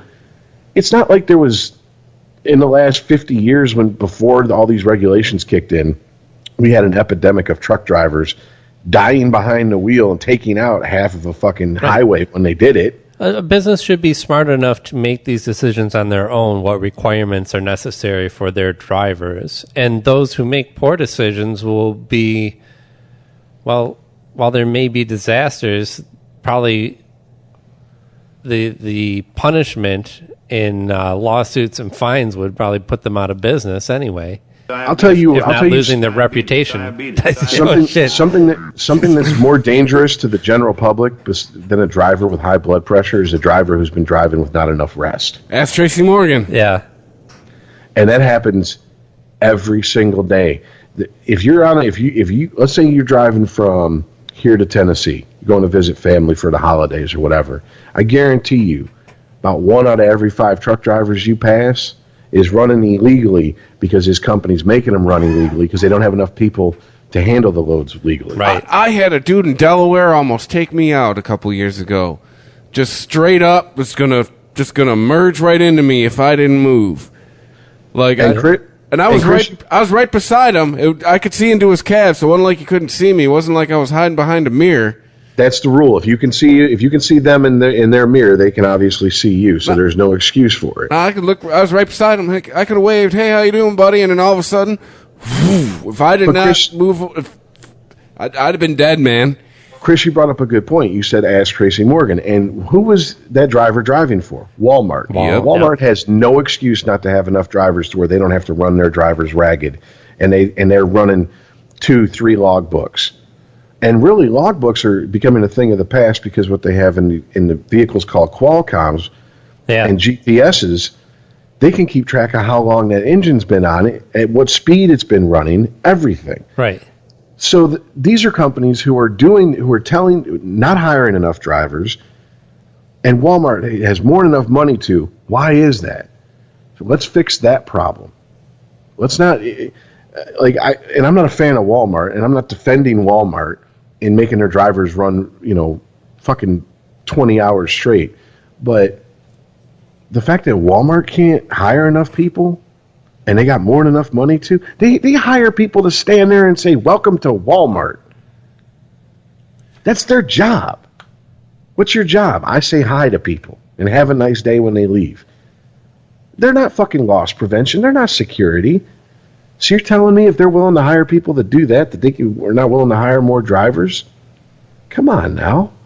I mean, this is where I agree with you guys when you guys are like, hey, this is way too much regulation. You're strangling people out of work with your bullshit regulation. I agree with you. And we're doing it. What's the solution? Because it seems like once regulations are enacted, they don't go away. Do you think they just morph a little bit? Yeah, we have a huge capacity as humans to just get used to it and move on. Do you think Tracy Morgan things as they are can walk into any Walmart across the country and demand a Subway sandwich? I think they know who he is. Yeah. You think he can walk anywhere near a Walmart without freaking out? And the man nearly died, and his friend died. Or what was it? What was the other comedian? $30 million cushion. I guess I can forgive a lot. Think is that Tracy Morgan has any reason million? to ever go near a Walmart for any reason? Yeah, no. Even outside of trauma? No. Even if he didn't get it to settlement, he's cashing residual checks off of 30 Rock. He's all right. But is that what he settled for? $30 million? Or was that the settlement?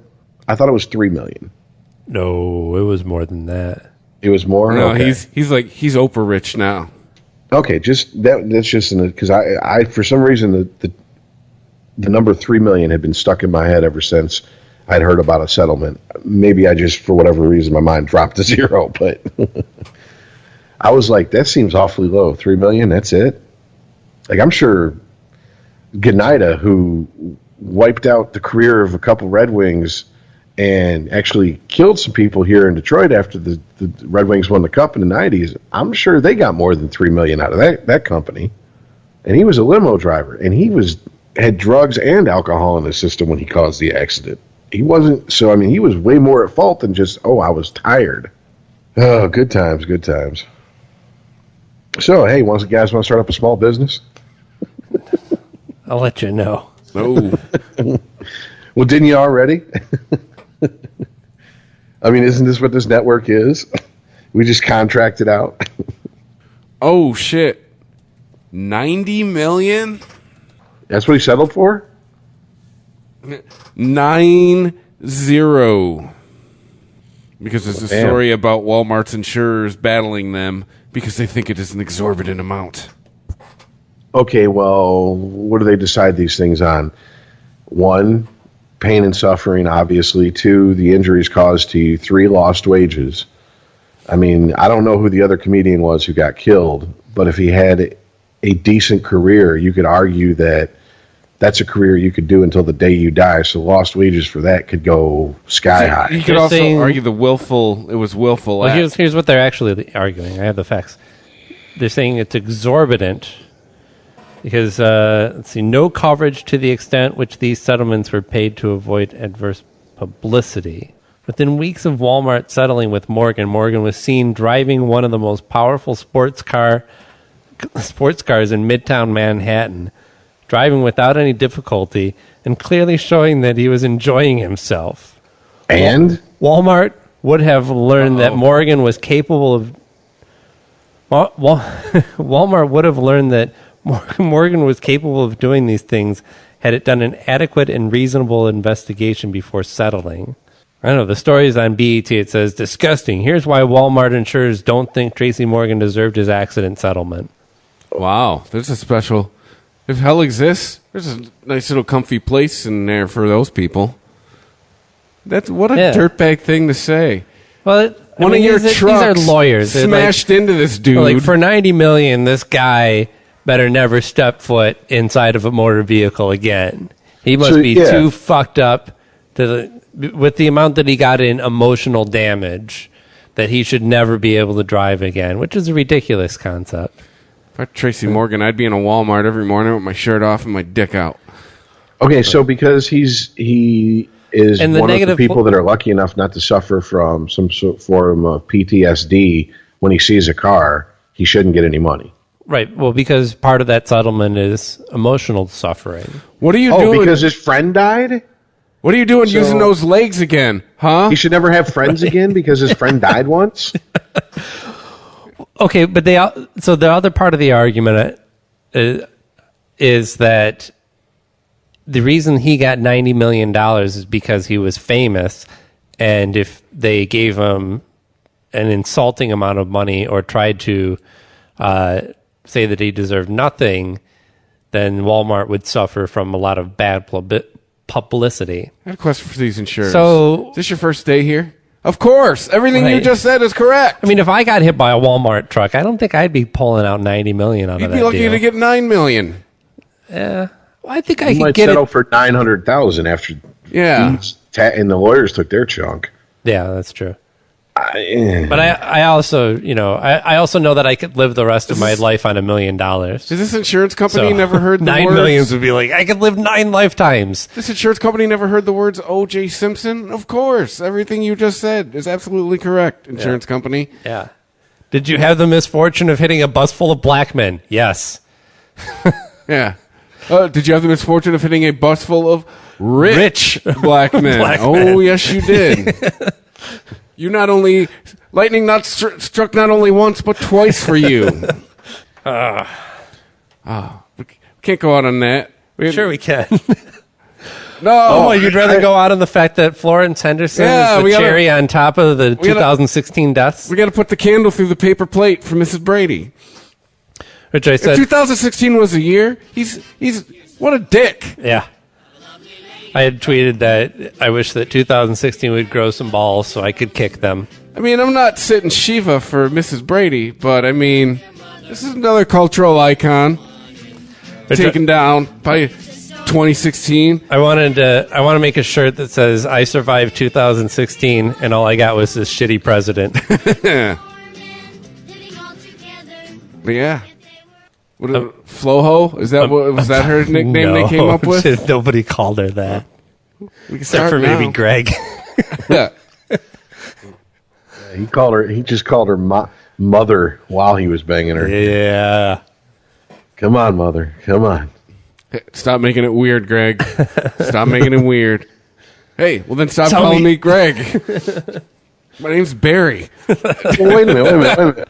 I thought we were going to discuss the Richard Spencer speech with the what? The Richard Spencer speech. What we started talking about. You want to talk about Nazi salutes? This late in the show. I'm just saying, there's something about this that I know the alt-right has become this like umbrella term that you throw anyone you disagree with underneath, whether it be from something as little as I don't agree with their stance on immigration to they're throwing Nazi salutes. Yeah, no But doubt. There's a segment of the alt-right that has some very vile views, and now feel like they are in an environment where they can say those views. Okay, but what I'm getting at is that That's really disturbing that they think that that's acceptable. Well, these people are the throwing alt-right, up the alt-right that I've seen online doesn't add up to this. For us, it is conquer or die. The mainstream media. Oh, you're playing the video right now. Okay. Perhaps we should refer to them in the original German, Lügenpresse. It's not just that they are leftist and cucks. It's not just that many are genuinely stupid. Indeed, one wonders if these people are people at all. Or instead soulless Gollum, animated by some dark power to repeat whatever talking point John Oliver stated the night before. Yeah, Gollum. We know what group you're talking about. A crusader, an explorer, and a conqueror. We build, we produce, we go upward. And we recognize the central lie of American race relations. We don't exploit other groups. We don't gain anything from their By the way, the minute I see a person with a haircut like this guy, I automatically know he's a douchebag. I guess that's wrong, but I just do. Wow. So white people are the only people that build shit and make shit happen in this nation, and all the immigrants need us. That's what he just said. That is the great struggle we are called to. We are not meant to live in shame and weakness and disgrace. We were not meant to beg for moral validation from some of the most despicable creatures to ever populate the planet. What? We were meant to overcome all of it, because that is natural. You're going to pull out that word? Us. You think you need to overcome now? Decided to double down and wage war against the legitimacy of Trump and the continued existence of white America. But they are really opening up the door for us. America was, until Wasn't that what I was saying a couple weeks ago? Country designed for ourselves and our posterity. It is our creation. It is our inheritance, and it belongs to us. So there's something that we both agree on, that the social justice warriors in this country open up the door for the alt-right. It's just that we don't think that that's I don't think that's a good thing. He obviously does. Okay, but this is what I'm getting at. And then here come the Nazi salutes, right? Yeah, they start doing the wow, the Heil salutes. Okay, most people that I know online or I've read online who would claim to be part of the alt-right would not support this. And I'm not defending the alt-right. What I'm saying is I think that like the alt-right is almost 4chan. They just make fun of everything. They fuck with everybody. Are we getting trolled? Right. And this is something completely different, man. I mean, these are people sitting there talking about we're Americans and this and that and America this and that. And then they're throwing a Nazi salute? I know where you're coming from, Rich, but what the fuck is that? There is a definite amount of prejudice that's involved in that thinking, and I'm calling myself out on this too, because if you just think that everyone on 4chan that throws around the N-word is just trolling or just trying to repurpose or just doing it because they think it's cool, you have to understand that that gives it an easy place for somebody who's actually racist to hang out and communicate and not feel out of place. You've given a safe harbor for racists, so you shouldn't be surprised when that happens. And so of course there's a certain portion of the alt-right that are extremists that totally believe this white power bullshit. That white men are the only ones who made anything happen in this country, and that minorities need us around to continue to make shit happen. Well, see, I see shit like this, and I'm just like, okay. First of all, these people are fucked in the head. That goes without saying. Second of all, these are some confused motherfuckers that sit there and talk about America great, America this, and then throw Nazi salutes. That don't even make fucking sense. That's like I've described this type of person who you find in Detroit, and it's fairly unique to Detroit. Driving around with a Confederate flag, bumping Public Enemy. You're very confused, and that's what the fuck. I mean, and that's some Warren shit right there, and not in the good way. Like, I'm not saying that as in I'm trying to be understanding. I'm saying that as in you're fucking stupid. And this is what I'm saying. This is some shit that is like, how the fuck is anyone that comfortable doing this shit when they know the camera's rolling? These are people who are going to do this shit regardless if Trump won or not. I guess that's what I'm getting at. Like, people are like shocked to see this, and I'm like, how is this any different than an HBO documentary from 20 years ago, except for they're not a bunch of inbred hillbillies with shaved heads and red suspenders. They got marginally better haircuts. The fact that they could look at the person who's going to step into the role as the president of the United States and as a person who reflects their views, just because he hasn't outright denounced them. Does he reflect them, or are they projecting their views onto him? I think it's a little of both. I would agree with that. I think there's a lot. I mean, there's definitely a lot more to Trump's views that are taking advantage of the situation than coming from his heart. Well, the fact that he's never said, look, I don't want your support, because let's be honest here. There's some things that apparently we have a much shorter attention span than even I thought. Back in 2008, I just watched a documentary, a comedy special with D.L. Hughley. It was filmed in 2008, and he was talking about how the people running for the Republican candidacy were talking about building a wall along Mexico. That's not a new idea. Okay? Yeah. The KKK, the Aryan Brotherhood endorsing a presidential candidate. That's nothing new. These things happen every fucking election cycle we have for president. The difference is he didn't stand up and say, no, I don't want your fucking endorsement. Fuck off with your nonsense.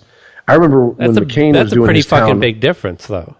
No, it is. I remember when McCain was doing his town halls, and a person stood up and said, the reason I won't vote for Obama is because the man's a Muslim, right, and he's African. And he said, no, actually, I know him. And he's not... his family. Exactly, yeah. He's not a bad person. You know, we just disagree on things.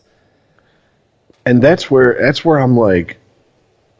Yeah, not saying anything is pretty. Yeah, not saying anything is accepting it. Yeah, silence is compliance. You must just as well be saying, "Hey, thanks for the support." But once again, what I'm getting at is that none of this is new. These things have been happening for as long as I remember. It's just now, I agree with you guys. I totally do. He's not saying, get the fuck out of here. The Aryan Brotherhood? Oh, okay. Well, when felons can vote, I'll be happy that you fucking endorsed me. Because what the fuck, besides prisons, do you people have any power? In what capacity? None whatsoever. All right? The KKK? Get the fuck out of here. You're still around? David Duke even jumped ship. I mean, you know... but the fact that he's not saying anything, like I said, I think...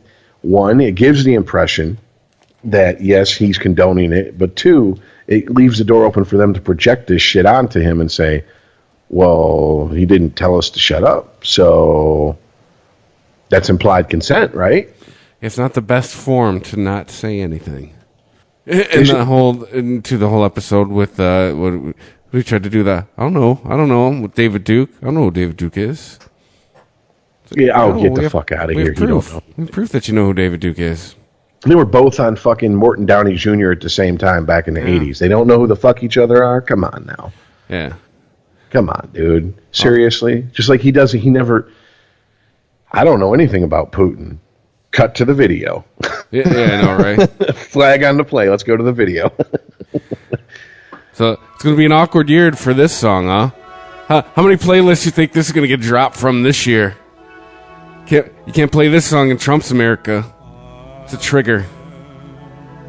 It's a racist song now. Well, it's just like I said. Why's your Christmas got to be white? Just like I said to a lot of people, Puerto Rican Christmas. A lot of my friends who were upset about Hillary losing and et cetera, et cetera. I said, look, the Republicans were so pissed off in 2008 losing to Obama. In 2010, they fucking completely.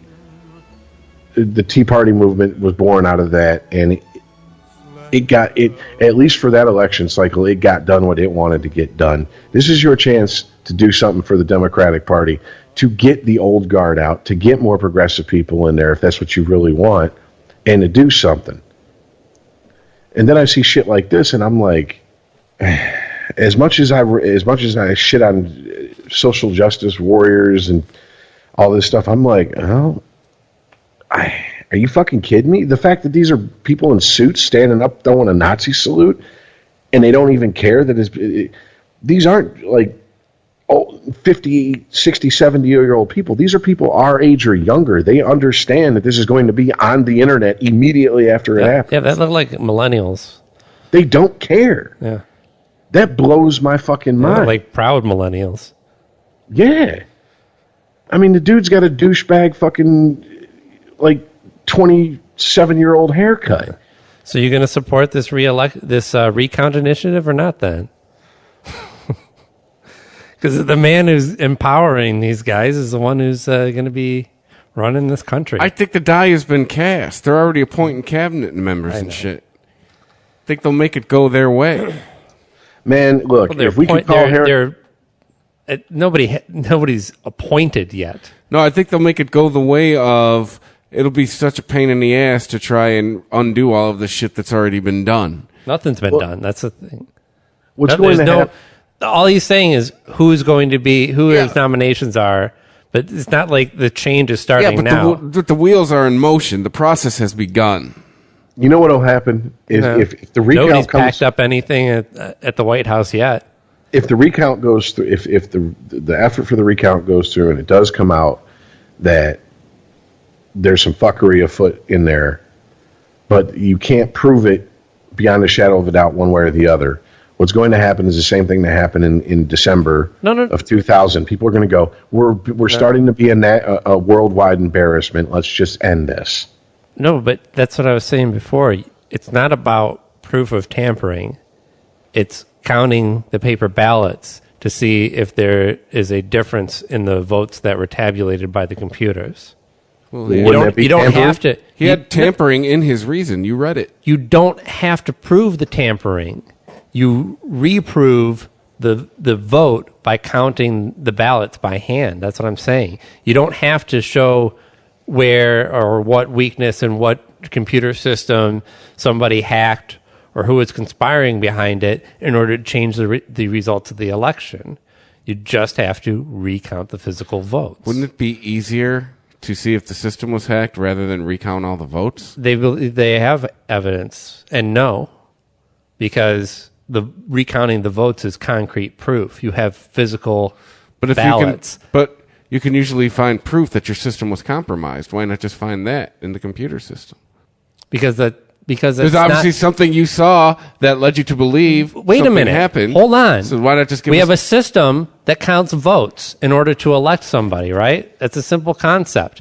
Why would you introduce something like proving whether a voting machine was hacked or not when you have the votes? Because that's what your argument hinges on. No, it doesn't. That the machines were tampered with. Sure, but that's not the proof that has to be provided. All you got to prove is they were tampered. The end. So don't recount. How does that make any sense?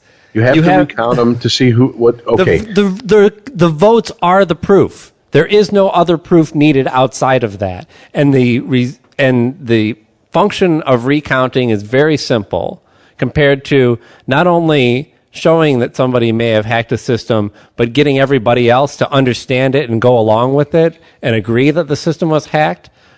That is a mess. No, it's very cut and dry. Where you recount, and if the the recount of the physical ballots is different from what the computer tabulated, then something's fucked up with the computer. And then that's all we need to know. What's the greater margin of error? The computer error or the human error? Because there's going to be human. Well, it depends. You've introduced human error into the equation for physically recounting them. No. If you see an error that is within the margin of error between just a person recounting, which is going to be really small, it's not going to be the same margin of the same difference that you would see if the votes were shifted from outside influence.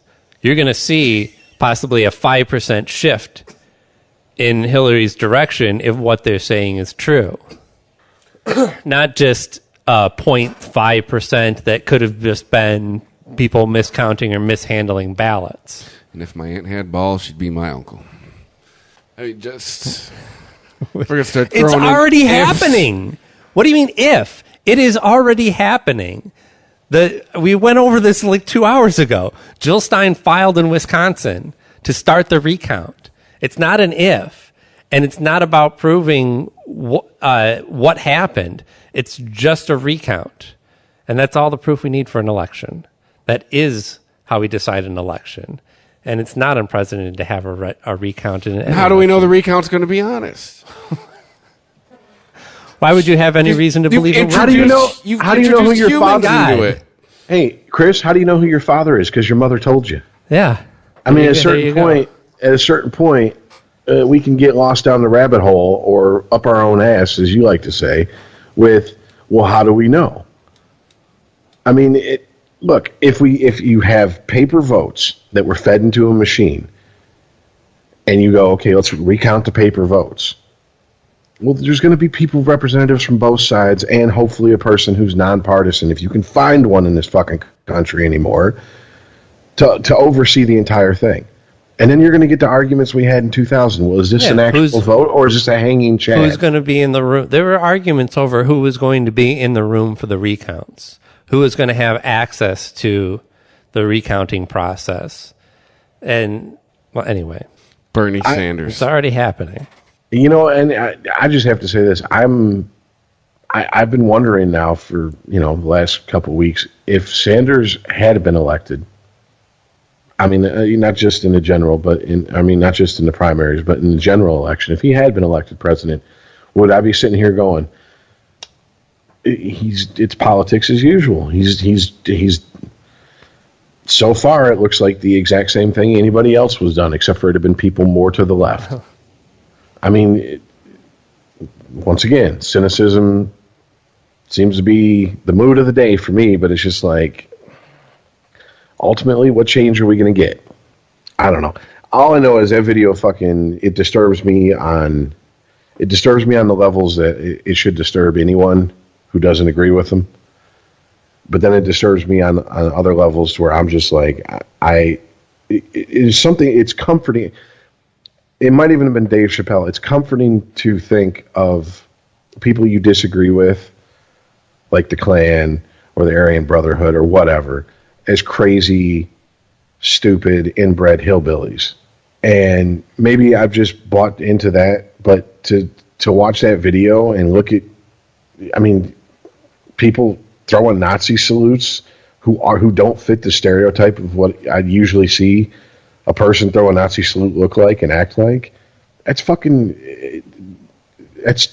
chilling to me. My grandfather fucking fought those fucking people. I mean, I don't want to hear about. I'd be checking out Canadian real estate. Like, I don't want to hear no shit about no Fourth Reich. I've even heard. Not waiting around to see what this materializes into. Yeah, I mean, I've heard shit, the Third Reich never died because blah, blah. And I'm like, really? Really? This is what you fucking people think? Like, I think it's too bad most of the World War II vets have died off, because I'd really like to round those people up and throw them in a VFW full of World War II vets after we fill them up with Jack Daniels. See how long they talk that Nazi bullshit. But that's just me. Hey, we're all going to die, everybody. Yeah. No, really we are, technically. Of course. Everyone's going to die. Father Time is undefeated. No one here gets out alive. Yeah. Not even Florence Henderson. Oh, see what it did there? It brought it back around. Even the singularity, your body's going to die. It's just your consciousness moves on. Aaron, I heard a date for the singularity the other day, and it's supposedly going to be in our lifetime in like the next 20 years. Oh, yeah. You made it. Oh, Aaron could easily survive the next 20 years. I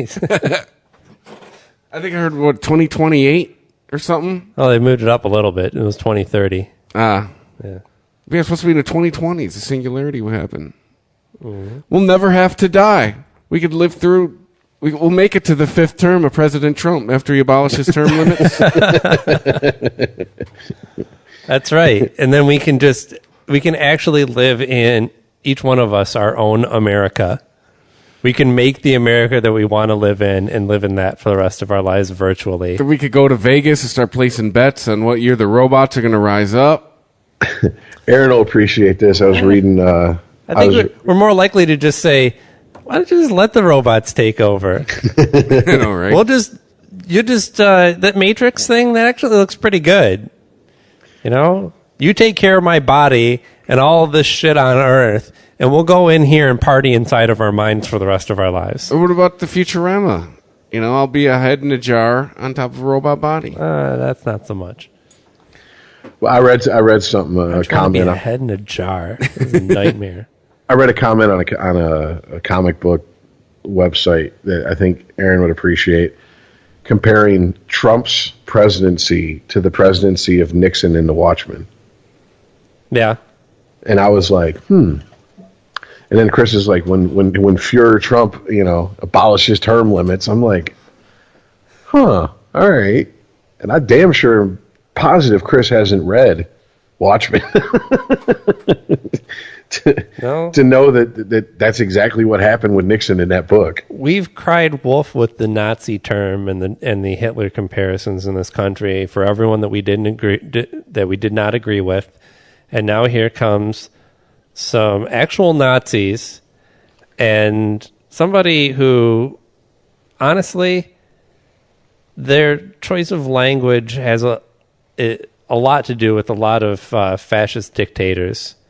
In recent history, and the way that they speak to divide a country and make it very much about us against them within our own country, that we don't even know what to do with this now. Like, we've cried wolf on the Nazism shit, and now here they are.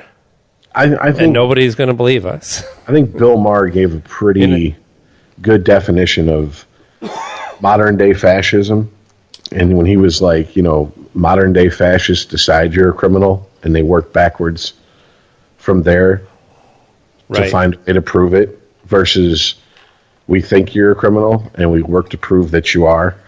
And yeah, I could agree with that. And hey, that sounds like the left right now. We decide you're a criminal first.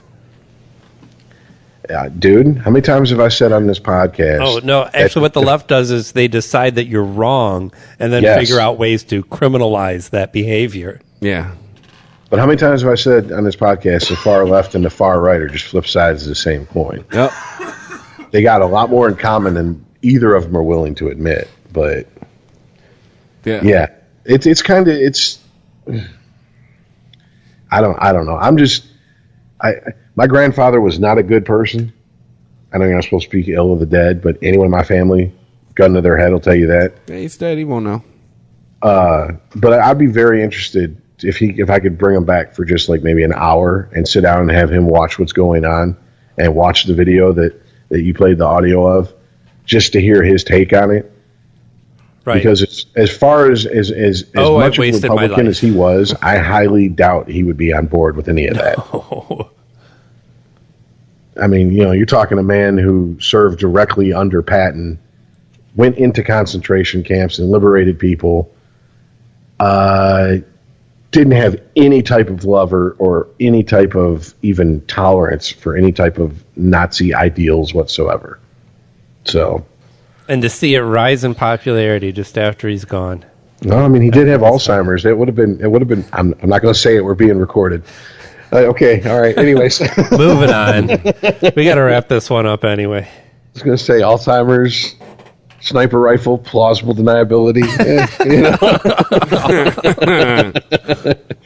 He was a crack shot. I got his DD-214. I know how many confirmed kills he had. And I had a thought this week that about a year ago we were wrapping it up. About a year ago we were going, all right, everybody, we're done bitching about things. Everything's going to be okay. Boy, were we fucking wrong. Yeah. We've not been at a shortage for material since we've come back. I'll tell you that. What is it old saying? The old Chinese proverb, may you live in interesting times? Oh, and it was basically a curse. Guess so, yeah. Is that what we're going with? Interesting? Yeah. The silver lining in the Trump presidency should be, if history is correct, great art. Yeah, hopefully. Where's it going to come from? I don't know. I don't know either, but we won't know. It's coming from somebody we've not heard of yet, most likely. Yeah. But I flash back to a scene from The Wire where the two drug dealers are talking, and the older drug dealer who's mentoring the younger one looks at the younger one and goes, you know what kills more cops than booze and bullets? Boredom. Keep it boring as fuck. And we're not bored. We live in interesting times. Yay. Yeah. Can we go back to we just worried about the president getting a blowjob? I know, right? Oh, Christ. All right. Well, thanks to everybody who's listened. I mean, it's been a bang-up month for Christopher Media. It's been biggest month for a lot of shows. Yeah. We had ours the month we came back. We're still there. We're still hanging in there, but thanks to everybody. If you're new, welcome. If you like it, share it. Tell someone about it. Rate us on iTunes. Yeah. Maybe go find the donate button on ChristopherMedia.net. Do your holiday shopping through Amazon and click on our banner so you can give a little bit back to us. Yeah, just a little bit. Doesn't cost you any extra money. And hey, maybe who knows? We've been batting around here. We might start doing all our shows live. We still get them in podcast form, but we might start doing the shows live. Make some appointment listening now. Sounds fancy. Can't fart on the show anymore. Still fart on the show. All right. But at Unregimented Pod on Twitter, or Unregimented at ChristopherMedia.net if you would like to email the show. We're on the Facebook. I think we're on the Gram. Is that what the kids call it? The Gram? I thought they called it the Iggy. Say the Gram to me. I'm like, whoa, we smoking weed? The Gram. Yeah, I'd like to get on a gram right now. Oh, you got 5 on it? Yeah, I know, right? But thanks to everybody who has listened, and we'll see you next week. All right, later, guys. See ya.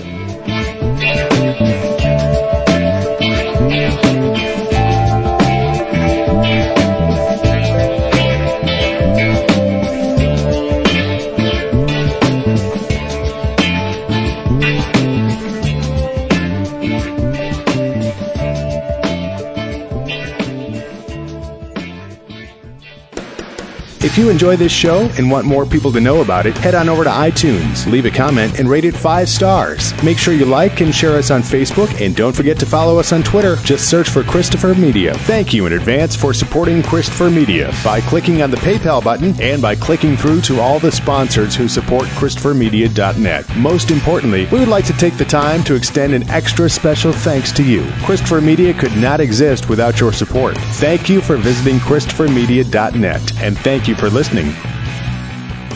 Christopher Media. Let's make some noise. Thank you for visiting ChristopherMedia.net.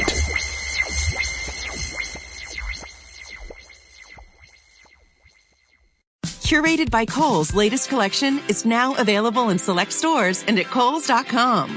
For a limited time, shop unexpected new favorites like reusable drinkware from Corksicle and fun arts and crafts from UV. Warmy's heatable plush toys are perfect for little ones. Homesick handcrafted candles are a great gift to make anyone feel at home. And who doesn't love sweet treats from Candy Club? Shop Curated by Kohl's for these digital need-to-know brands and more. Tap the banner now or visit Kohls.com.